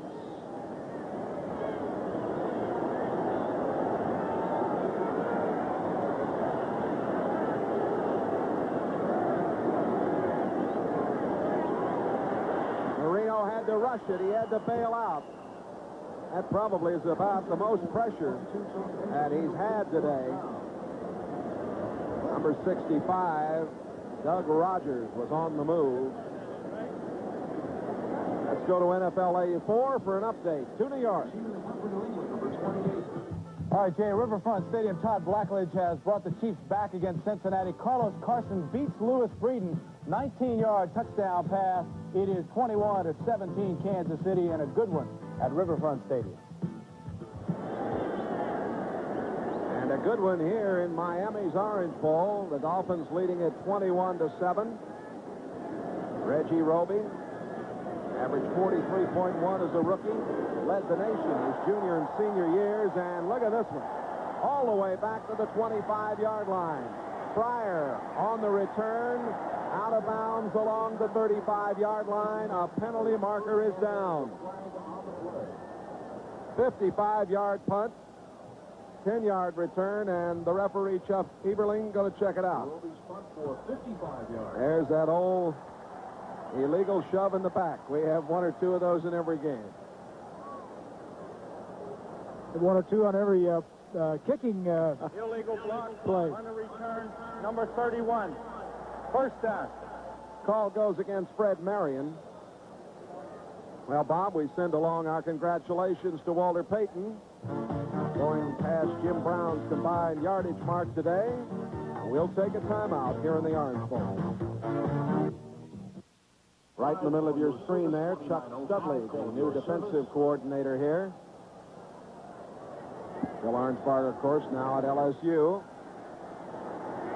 First and 10 from the 29-yard line for the Patriots. Ramsey goes in motion. Grogan coming long to Pryor, downfield, and incomplete. Right there with Irving Pryor was William Judson. Judson did an excellent job, Bob, of staying with his man. Second down and 10. Judson has really been a big play man. Here we'll see it. Here's Pryor with all that 4-3 speed. He's just going to come straight down the field. You have man on man. Let's take a look. Ends up to be a jump ball, but Judson doing very well. Gets back with him. The ball is out there, maybe a little bit underthrown. I don't know, Jay. I think it was almost interception, but I think if the ball had been thrown further downfield, it would have been better for Pryor to try and make the reception. Right on. Second down and 10. Grogan straight back this time, in trouble. First sack of the day. Ernie Roan, number 55, made the tackle. 55, Ernie Roan. He's covering that man right there. He says, let me go ahead and blitz in if you're not going out. Gets in a good protection. The back just didn't stay in and block the linebacker. Ernie's had a tough training camp. Injuries, a torn quadricep muscle. Didn't get into until the last preseason game. And he was bothered last year, of course. He never did quite get himself squared away. Third and 13. Dolphins up showing blitz. All those people at the line are linebackers and safeties. Now they're backing out.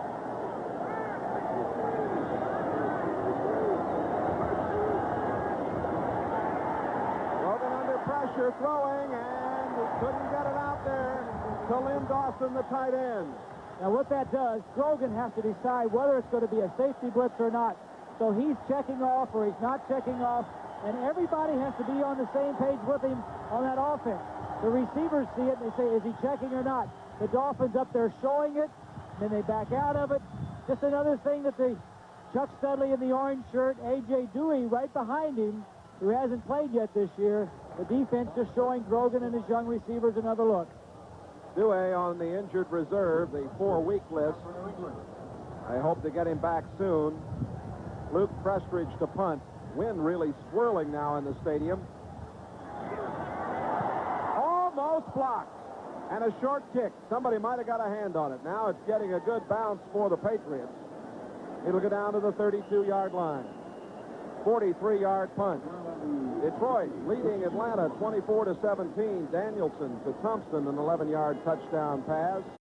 7 over Buffalo as Ferguson has thrown one to Preston Denard for 22 yards. Kansas City leading Cincinnati 21-17. Blackledge, a 19-yard pass to Carlos Carson. Tampa Bay 13, New Orleans 10. 23-yard field goal by Anderson in that one. Here it is 21-7. 3:20 to go, third quarter. The Dolphins with the football and the lead.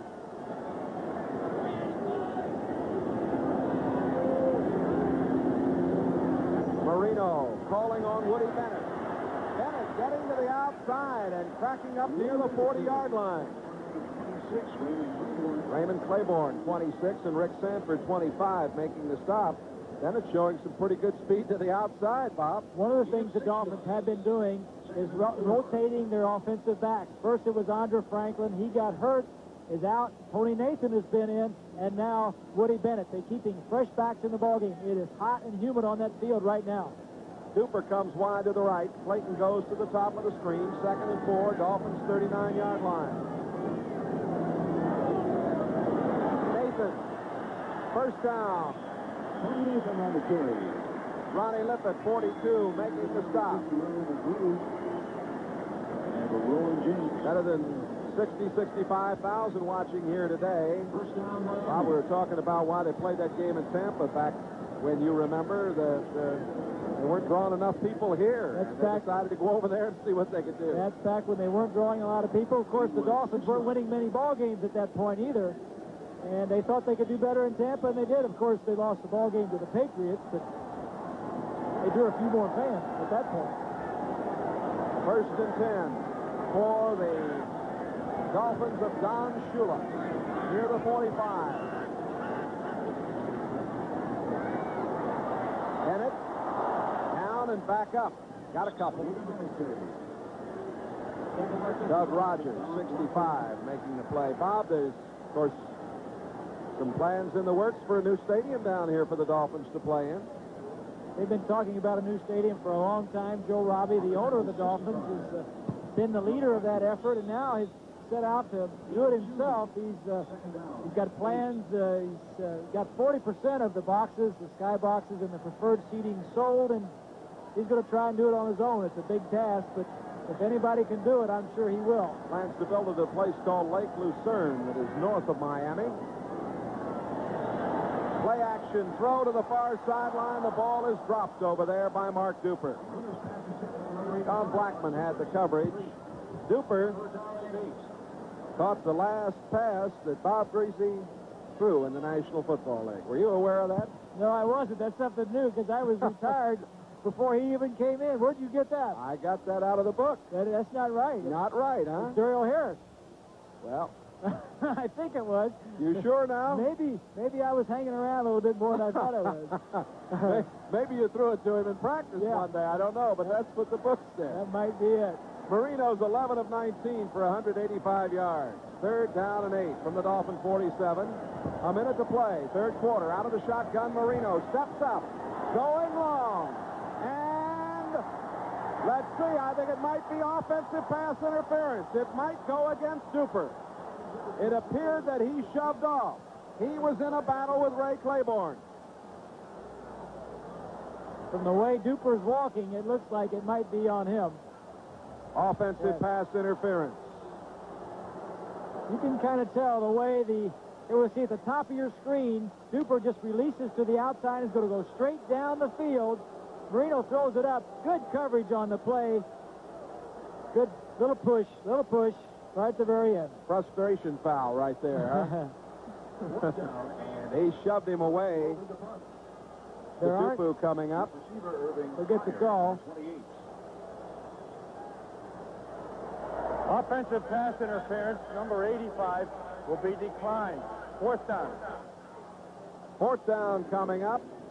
Reggie Roby, very impressive second-year punter. Averaging over 50 yards today. Pryor back to receive.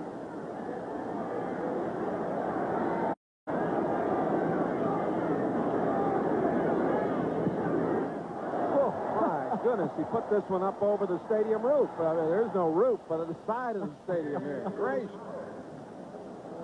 Pryor with a fair catch. Took it in at the 20-yard line.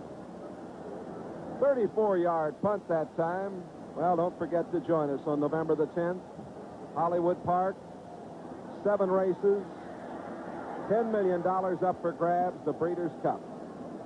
Every race, a purse of at least $1 million. The Super Bowl of horse racing. A turf happening right here on NBC, November the 10th, live from Hollywood Park. I think the players' salaries are a lot. How about how those horses are doing, Robert? Pretty good. They don't get to spend any of it. Pass is complete to Derek Ramsey. He crosses the 25. Brought down near the 29-yard line. The tackle made by Brzezinski, number 59. Ramsey's interesting, Jay. He's the H-back. He came over from the Raiders last year.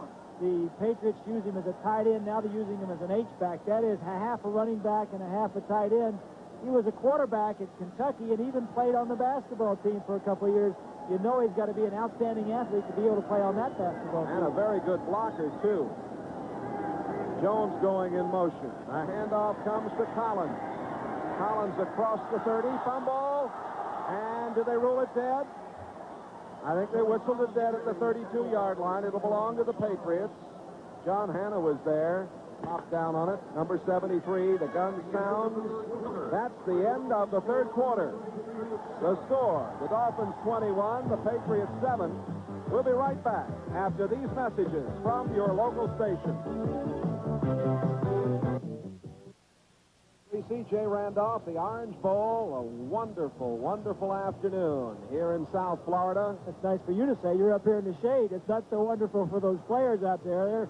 Yeah, I wouldn't mind going down and lounging by the pool or playing golf like you do down here every day of the week. Sure. You live in Florida, they think you play golf all year round, right? You're tough. You're tough. I need strokes. All right, we go to the fourth quarter, and Craig James is in there for the Patriots, number 32. Collins out of there. Brogan right over the middle, penalty marker down. The pass complete to Ramsey, who got over the 35. He was upended by Glenn Blackwood, and Blackwood, number 47, made the play at the 37-yard line, but there is a marker down. Brogan now is 13 out of 26, depending on whether this one stands, and it doesn't, so he is 13 out of 26. 126 yards. Collins has 88 yards on 20 carries. He's not in there at the moment, although, let's see, he's just come back on now. Number 76, first down. A call went against the four-year man, number 1 draft pick from Stanford, Brian Holloway. Played in the Pro Bowl last year. I'll back it up to the 22-yard line. Patriots got to get something going. They're down 21-7.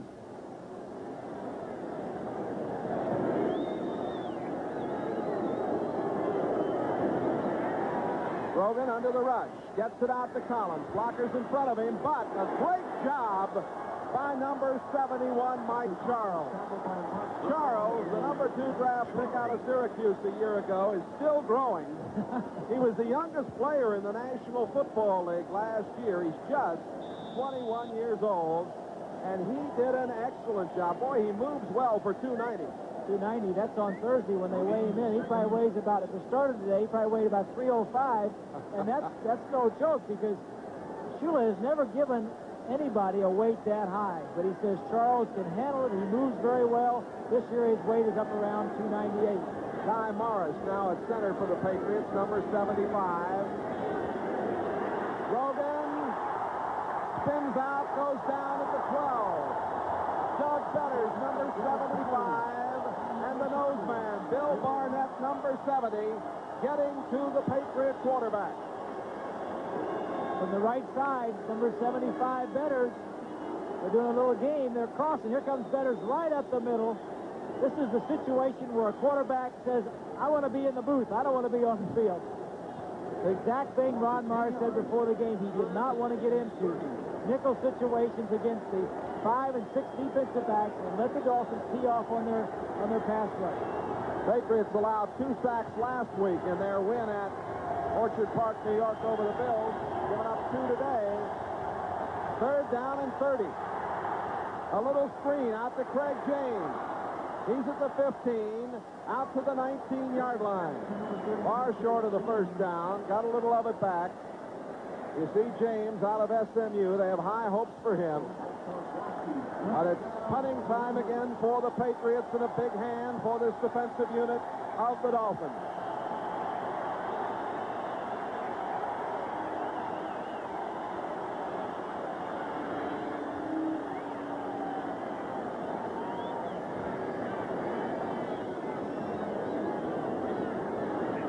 Prestridge in the Pro Bowl 2 years ago. Came from Denver, played at Baylor. Clayton is back. And it's taken at the 40-yard line by the wingman, Kozlowski over there, a 40-yard punt. 12:50 to play in this game. 21-7 Miami. Loose, stay loose, and get well. First down. Ball at the 40-yard line. Marino calls on Woody Bennett. Woody Bennett's the ball carrier. Leading by 14. They're going to eat up a little clock. Steve Nelson, number 57, on the tackle. Today's game is brought to you by Mazda, who invites you to experience the Mazda 626. By Radio Shack, the computer experts. And by Uniroyal. You may never need a tire this good.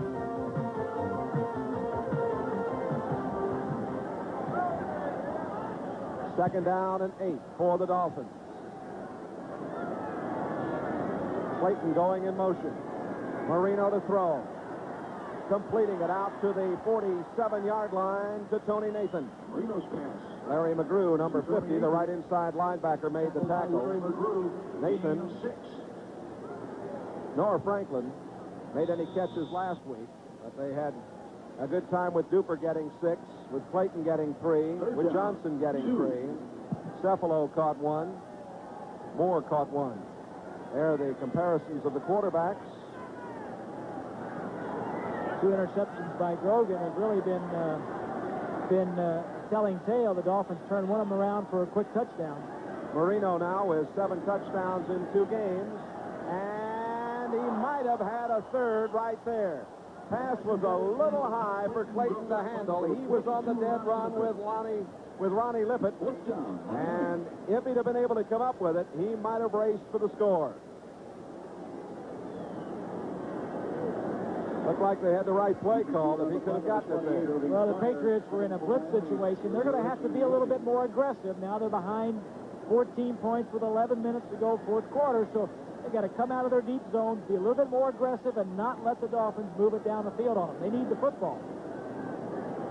Reggie Roby ready to punt again. Selected on the 6th round. Had a 64-yard punt as a rookie last year. Irving Fryer downfield to receive it. High and short. Fryer calls for the fair catch at the 25. Fair catch. 27-yard punt. Penalty marker down. Penalty marker down at the 47-yard line. You see referee Chuck Heberling indicating illegal procedure against Miami. Ronnie Meyer was very high on Irving Fryer. Illegal formation, offense. The penalty will be refused. It's first down. They're not going to give Roby another chance to punt that ball. They'll take it and try to move with it from there. But Ronnie Meyer says Irving Fryer is something really special. A lot of speed. He's going to be a good receiver. He played, well, the last game he played for the University of Nebraska was on the Orange Bowl surface. He lost that ball game, but when he learns the wide receiver routes in the National Football League, he's going to be very good. We'll be right back. Bothered by a hamstring. They missed him out there running the routes. See him stretching there. He may be getting into this one. First and 10 to go for the Patriots. Down 21-7. Grogan over the middle, and it's complete. That's Derek Ramsey. As Bob told you, Ramsey came from the Raiders, the trade for Don Hasselbeck.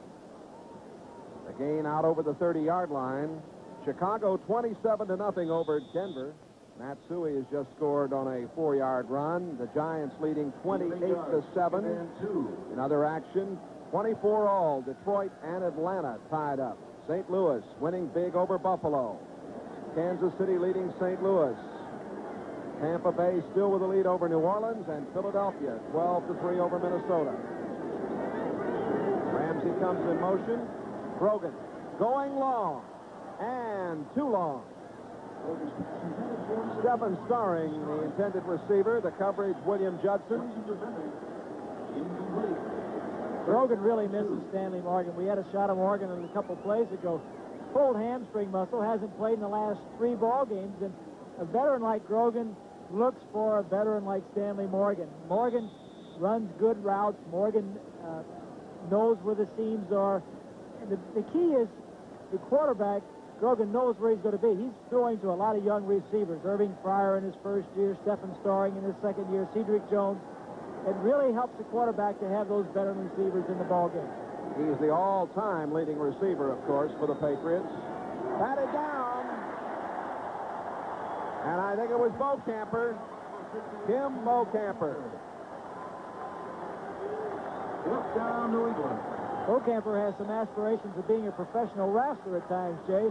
He'll be in the locker room on a Tuesday, and he does a pretty good imitation, by the way. I know he attends the wrestling matches down here on occasion. I'm sure some promoters are hanging around saying, we'll be happy to put you in there.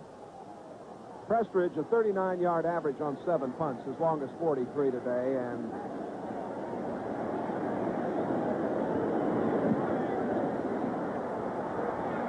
Mark Clayton at the 18. Over the 20, 22 to the 23-yard line. Clayton on the return. Craig James made the tackle. 10 minutes, 15 seconds remaining to be played. Miami 21, New England Patriots 7. The great cars of Europe priced out of reach until now. Renault bridges the gap between European technology and affordability. Renault Alliance, a highly acclaimed, smooth, quiet ride, and sedan comfort for 5. Renault Alliance, fuel-injected, fuel-efficient, European technology from Renault, Europe's leading car maker. 6161, built in America and affordable. There's Foster, the left guard, third-year man. First player from USC ever selected for the Dolphins. Number 1.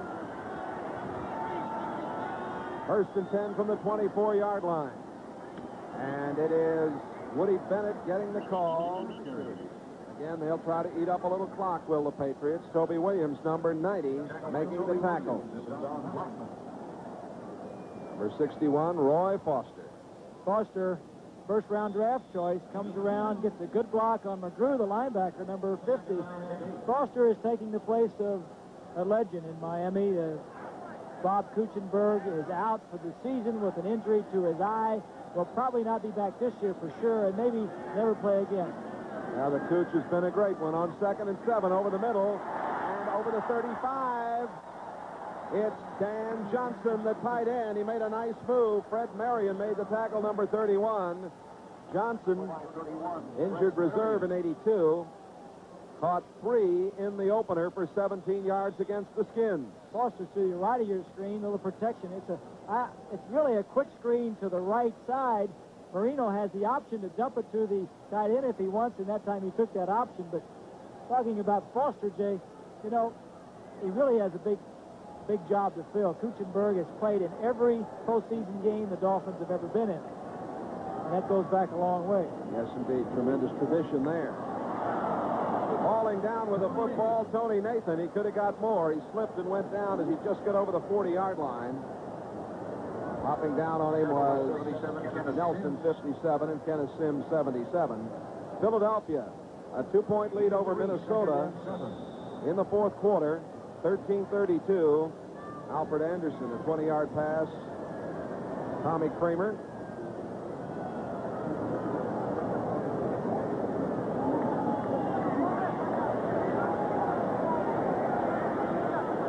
Nathan, 29 yards on 9 carries today, 2nd and 7.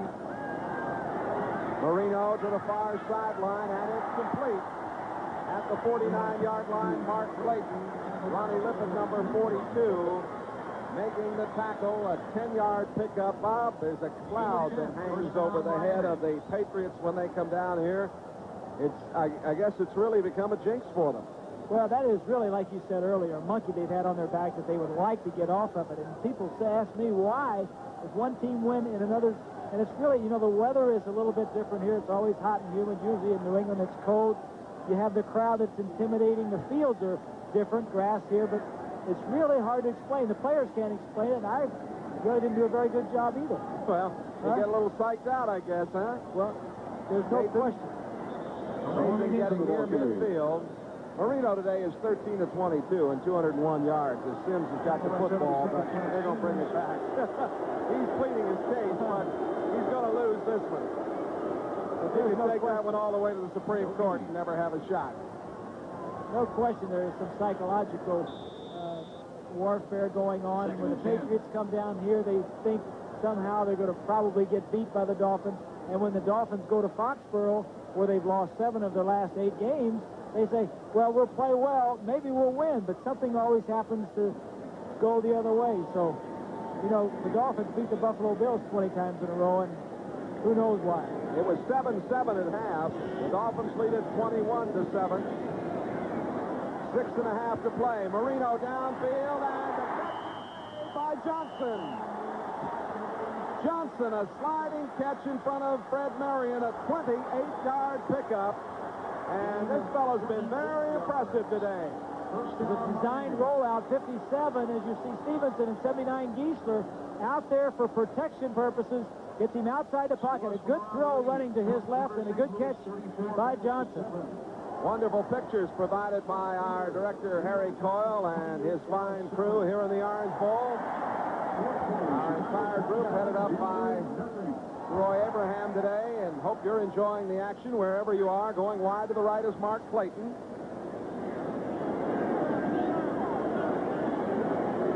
Cooper set to the left side. First down at the 22. Banging straight ahead is Bennett for a 1 or 2 at the most. And a little rough inside there, Robert. Johnson, 3 catches today, 46 yards for the tight end, and get a look at how tough it is down in the trenches here this afternoon. Look at the surge of the offensive line as we see the ball carry Bennett. There is no hole there. There is no vacancy, as they say. Good play by 85 Julius Adams. It isn't a place for any small, weak people in the middle of that offensive line. Tampa Bay 13, New Orleans 10. Clock running with 5:50 to play. Second down and 8.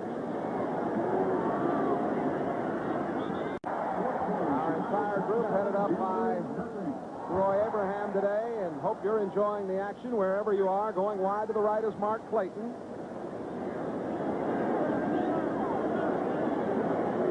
Cooper set to the left side. First down at the 22. Banging straight ahead is Bennett for a 1 or 2 at the most. And a little rough inside there, Robert. Johnson, 3 catches today, 46 yards for the tight end, and get a look at how tough it is down in the trenches here this afternoon. Look at the surge of the offensive line as we see the ball carry Bennett. There is no hole there. There is no vacancy, as they say. Good play by 85 Julius Adams. It isn't a place for any small, weak people in the middle of that offensive line. Tampa Bay 13, New Orleans 10. Clock running with 5:50 to play.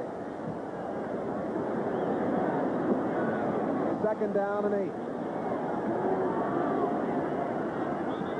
Marino. Penalty marker, a whistle. Too much time. The whistle sounded apparently just as the ball was snapped. First time we've had this call against either side today. There's Don Shula. 5 teams in the Super Bowl. His 72 team won Super Bowl 8. Beat Washington. 73 team won number 8. Son Michael, busy weekend for the Shulas. His wife Dorothy went up to the University of Alabama, where his son Michael is quarterback for the Alabama Crimson Tide, and his other son, his older son David, is in the press box as assistant coach for the Miami Dolphins, and so it's a family affair for the Shulas. Got a question I want to ask you about one of Shula's teams, and I'll do that in a moment. Second down and 13. And again, the whistle and flags are thrown. Flag on the play.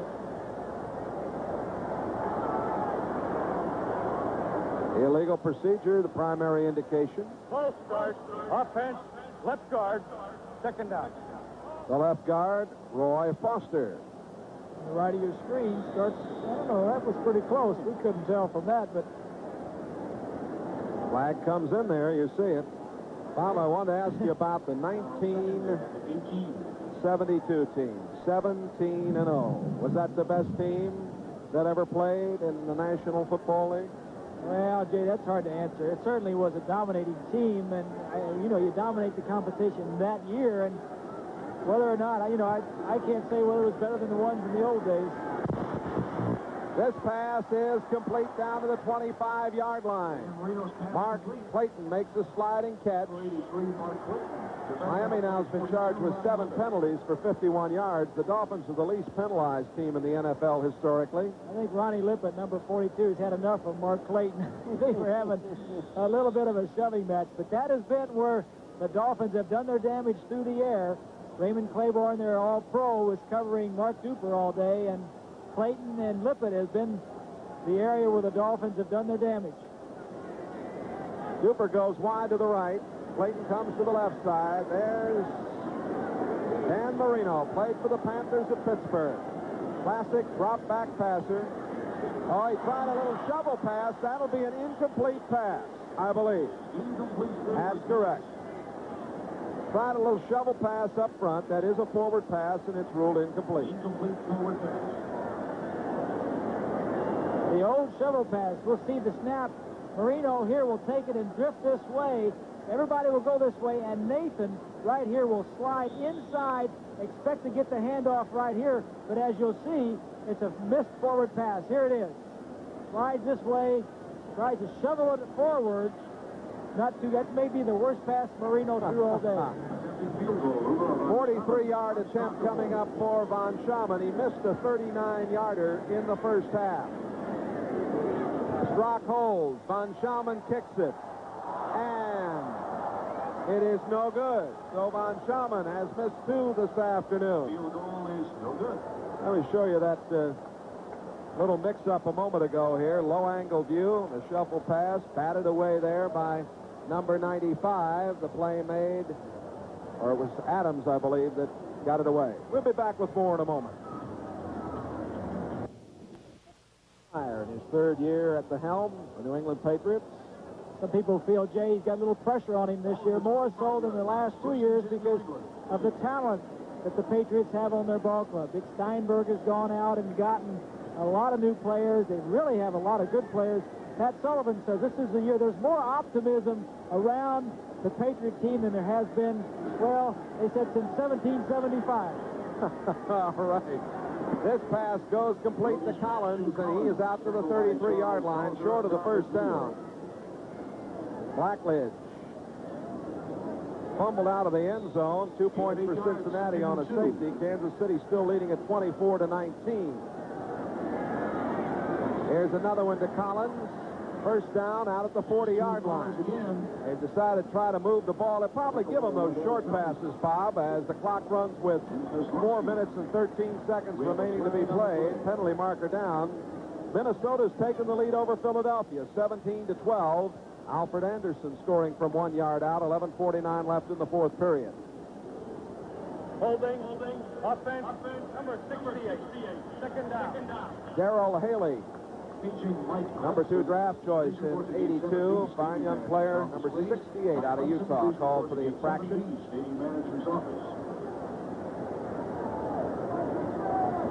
Next Sunday, the Patriots will play their home opener at Foxborough against Seattle. And the Dolphins play at Buffalo a week from tomorrow evening. New Orleans has the lead now over Tampa Bay, 17-13, as Grogan has to hurry, and the pass underthrown at the 33-yard line, intended for Lynn Dawson. And Grogan couldn't get much on it as he was under a lot of pressure. Baumauer was coming. Baumauer was on him, and that's why Grogan couldn't get much on it. There's the time remaining, 4:07. You know, Jay, when I was playing, this was the worst situation in the world for a quarterback. You're down by 14 points. The defense knows you're going to have to throw, and they've got nickel backs in there. They got 5, 6 defensive backs, and the rush is going to be coming at you. The only thing you can do is mix it up. Throw some quick passing, maybe sprint out, get outside the pocket, and then try and hit something long. But you got to mix it up. Grogan running and throwing and completing. Got the first down. Cedric Jones, number 83, gets to the 41-yard line. Got an end zone view of this. They'd only converted on 4 of 15 third down situations. Just a big play for them. 18-yard pickup. He'll complete this. He'll step up in the pocket. He sees a big opening there in the middle. Good feet by Grogan. Back into the pocket. Back live and incomplete at the 47-yard line. Pass for Tony Collins. Down the field on the coverage. That's intended for number 33, Tony Collins. McNeil had the coverage. We have 3:36 left to go in this game.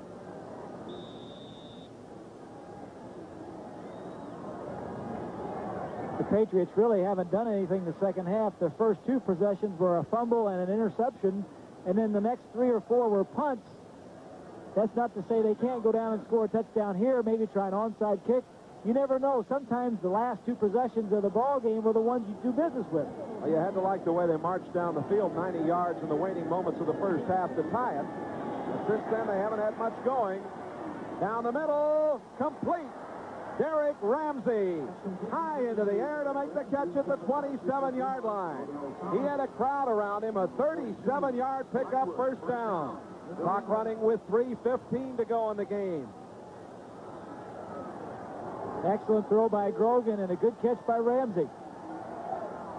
Grogan again. Now it's intercepted. Back they come. Kozlowski, the extra man. Judson. And that is Judson for the touchdown.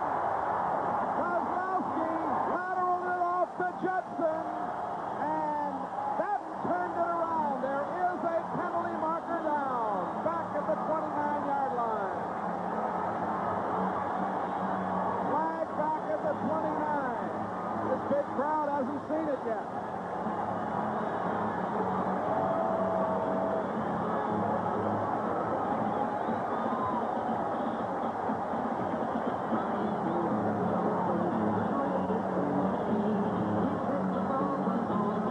They may be talking, Jay, whether or not it was a forward or backward lateral. I think it's going to stand. Let's listen. Chuck Eberling. We have tipping number 68 offense. It'll be declined. It's a touchdown. We'll show it to you again. He was trying to go to Ramsey. Just a miscommunication between the quarterback. As you see Ramsey going to the inside. Kozlowski picks it off. He looks like a quarter. Look at this. He's looking for the option, like a quarterback on the option play. Pitches it out to Judson. Judson can run with the football. Obviously, as you can see, almost gets it knocked out by holding it up in the air a little too soon. Kozlowski's 7th career interception. The nickelback from Colorado getting it to Judson for the score. Point after. Uwe von Schaman. And that just closes the door. The Patriots were driving, but now the big turnaround, and the Dolphins 28-7. This was a very poor throw. It's hard to tell whether it's Grogan's fault or Ramsey reads the wrong defense and goes the wrong way. Whatever Kozlowski says, I'll take it. Kozlowski immediately starts looking for somebody lateral to him. He's looking out right now. I'll tell you what, if Schuler would have seen that on a close ball game and him looking at lateral, he would have been all over Kozlowski. But since they're up 14 and the play works, he's going to have a lot of fun with this tomorrow. Well, I'm sure he'll have some fun with it. He also may suggest to Judson that he doesn't hold that ball up out there around the 15-yard line. That's a good point, and I'm sure that will be said in the film. Don Schuler's Dolphins, 28-7 now. Schuler's done a great job with the talent he has. He's done a great job with Marino and a great job also with Judson, putting him in last year when McNeil was hurt with the ruptured Achilles. done a good job with Jensen, moving him around. We saw him throw a touchdown pass today. He caught 2 touchdowns last week. Shula is just a master at moving people around and getting the most out of them. Ron Schauman kicks off. John Williams coming out with it at the 10, 15, 20, 25 to the 26-yard line. A nice return. Eflin made the stop, a 28-yard return. Want you to stay with us now. The second half of our National Football League doubleheaders coming up on NBC Sports. Many of you see San Diego and Seattle. Cleveland playing the Rams, Indianapolis and Houston. So stick with us. That's coming up next right here on NBC Sports. The attendance this afternoon here in the Orange Bowl, 66,083 sitting in. 28-7 Dolphins.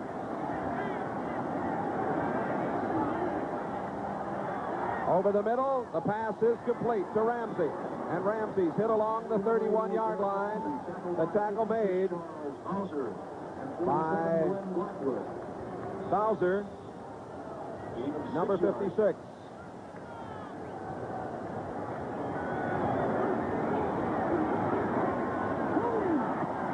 Batted and almost intercepted. Doug Betters made a big play to get that ball as Beaucamper batted it. There's a penalty marker down. The Dolphins in this second half have really controlled the line of scrimmage offensively and defensively. Exactly, Jay, and that's what we said at the top. The Patriots really need to control the line of scrimmage. I think they're a little bit out of their element in this type of situation, having to throw the ball and no running game. Offense, left side, not on the line of scrimmage. Decline. Third down. Third down. The Dolphins have been able to rush the passer, control the line of scrimmage, take the rushing game away from the Patriots, and force them to throw. When New England is at its best offensively, they are running first and throwing second. The last 2 years, they have been in the top 5 in the NFL in rushing stats. Third down and 4. A little delay to Craig James. He's got the first down out at the 37. Grogan 19 of 39 today for 205 yards for Ron Meyer's club. 2-minute warning here. Now, here comes another one of those fantastic finishes. Alcoa presents Fantastic Finishes, 1983. Denver trails Baltimore 19-0 as Dan Reeves calls for the impossible. And rookie quarterback John Elway responds. Following earlier TD strike, his fourth down pass in the closing seconds is also complete. The amazing Broncos make up a 3-touchdown deficit in the fourth quarter to beat the Colts. And Gerald Wilhite literally flips up. 7. Mr. Gracie, a pleasure working with you today. I think you set this game up right at the top, and we're right on today. Nice being back with you. Thank you, Jay. Tampa Bay now down 17-13, and that is the final. That's our final score in that one.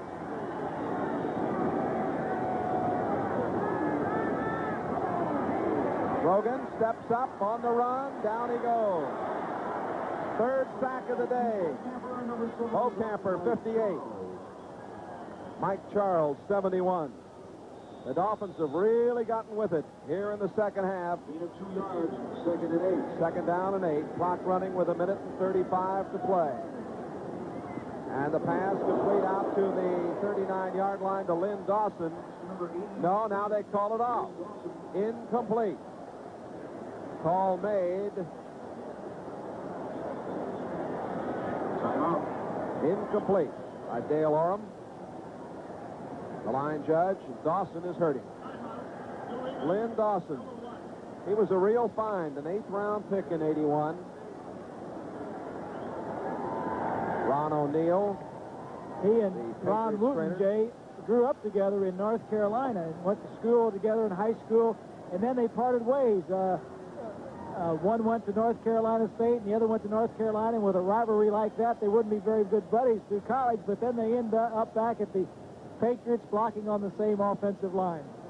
Well, we want to thank our entire crew here today and remind you to stay tuned for the second half of the doubleheader. The executive producer of NBC Sports is Michael Weissman. Coordinating producer of NBC's NFL telecast, Ted Nathanson. Today's game has been produced by Ralph Abraham and directed by the veteran Harry Coyle. NFL 84 produced by John Filippelli and directed by Bucky Gunts. Tom Roy, the update producer. Thanks to the crew here in the booth, spotters and statisticians and all the gang, and to the thinking man's quarterback himself, the old man from Purdue. Enjoyed working with you, Jay. Thank you, Robert. Don Shula, got to be pleased. He looks ahead now at that Buffalo game a week from tomorrow night. The Bills lost to New England 21-17 last Sunday. They are taking it on the chin at St. Louis today. The Patriots home opener again against the Seattle Seahawks next Sunday. Kurt Warner has been lost, but Franco Harris is now on board. And after being on the road for 2 weeks, the opening 2 weeks, it'll be nice for the Patriots to get back home to the friendly confines of Sullivan Stadium, Foxborough, Mass. Grogan, straight back, in trouble, throwing and completing it to Cedric Jones. Jones gets across the 50-yard line. Brought down on the play by Charlie Bowser. We pause briefly now for station identification. This is the NBC Television Network. WVIT Channel 30, New Britain, Hartford, Waterbury, New Haven. With Bob Greasy, Jay Randolph. You've been watching the Miami Dolphins win their 17th consecutive game here in Florida over the Patriots. San Diego and Seattle, Cleveland and the Rams, Indianapolis and Houston. Some of you will be seeing that action coming right up the second half of the NFL doubleheader here on NBC this afternoon. And the NFL 84 crew will be updating you throughout the afternoon on what's going on around the league on this, the second Sunday of the 1984 season. Hot afternoon down there, Robert. That's a big fan that Clayton is standing. He's got an ice pack on his neck, and a little air conditioning. Put the ice and let the air blow over it. Cooling it off down there. Clayton was a big addition to that starting lineup. Of course, when you do that, you have Duper on one side and Clayton on the other. You put Nat Moore and Jimmy Cephalo on the bench, and those are two veteran wide receivers that the Dolphins have used throughout the years to win a lot of football games. So the Dolphins are very deep at wide receiver.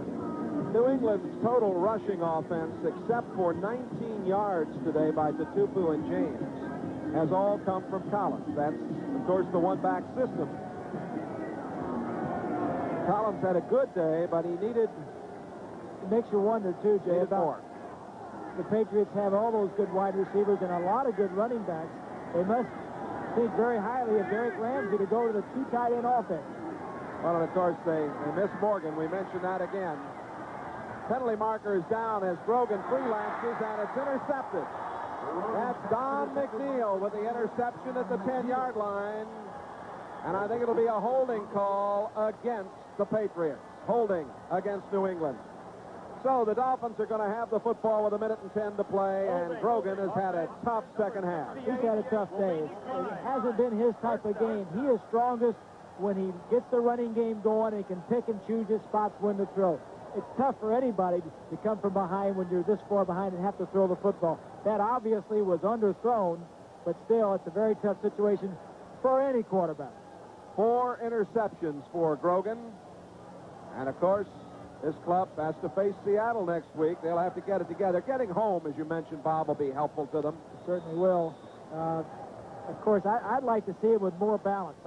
They're so heavy towards running the football. I'd like to see them have a passing situation, or passing formations where they can just come out and throw the football. Well, they'd like to get Morgan back, of course. That's true. That is very true. And like we've said, if once they get... Now, in the middle of the season, toward the end of the season, when they've got Morgan and Fryer and Storing and all these people healthy, and they've got Collins coming out of the backfield along with James. James has been nicked. They've got a lot of exciting players on that offense. It was 7-7 at halftime as the Patriots tied it up in the final minute, and it's been all Dolphins. Don Shula's club has put 21 points on the board in the second half.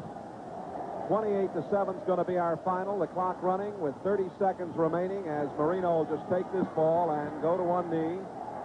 And the Dolphins have won their 23rd game in this series against 13 defeats in this, the 36th meeting. And the Patriots are now 1-17 at the Orange Bowl. You see the players down there talking, maybe just kind of patting each other around. I'm sure the Patriots are saying, well, you got us, but listen, we'll see you in Foxborough. I hope the weather is nice and cool.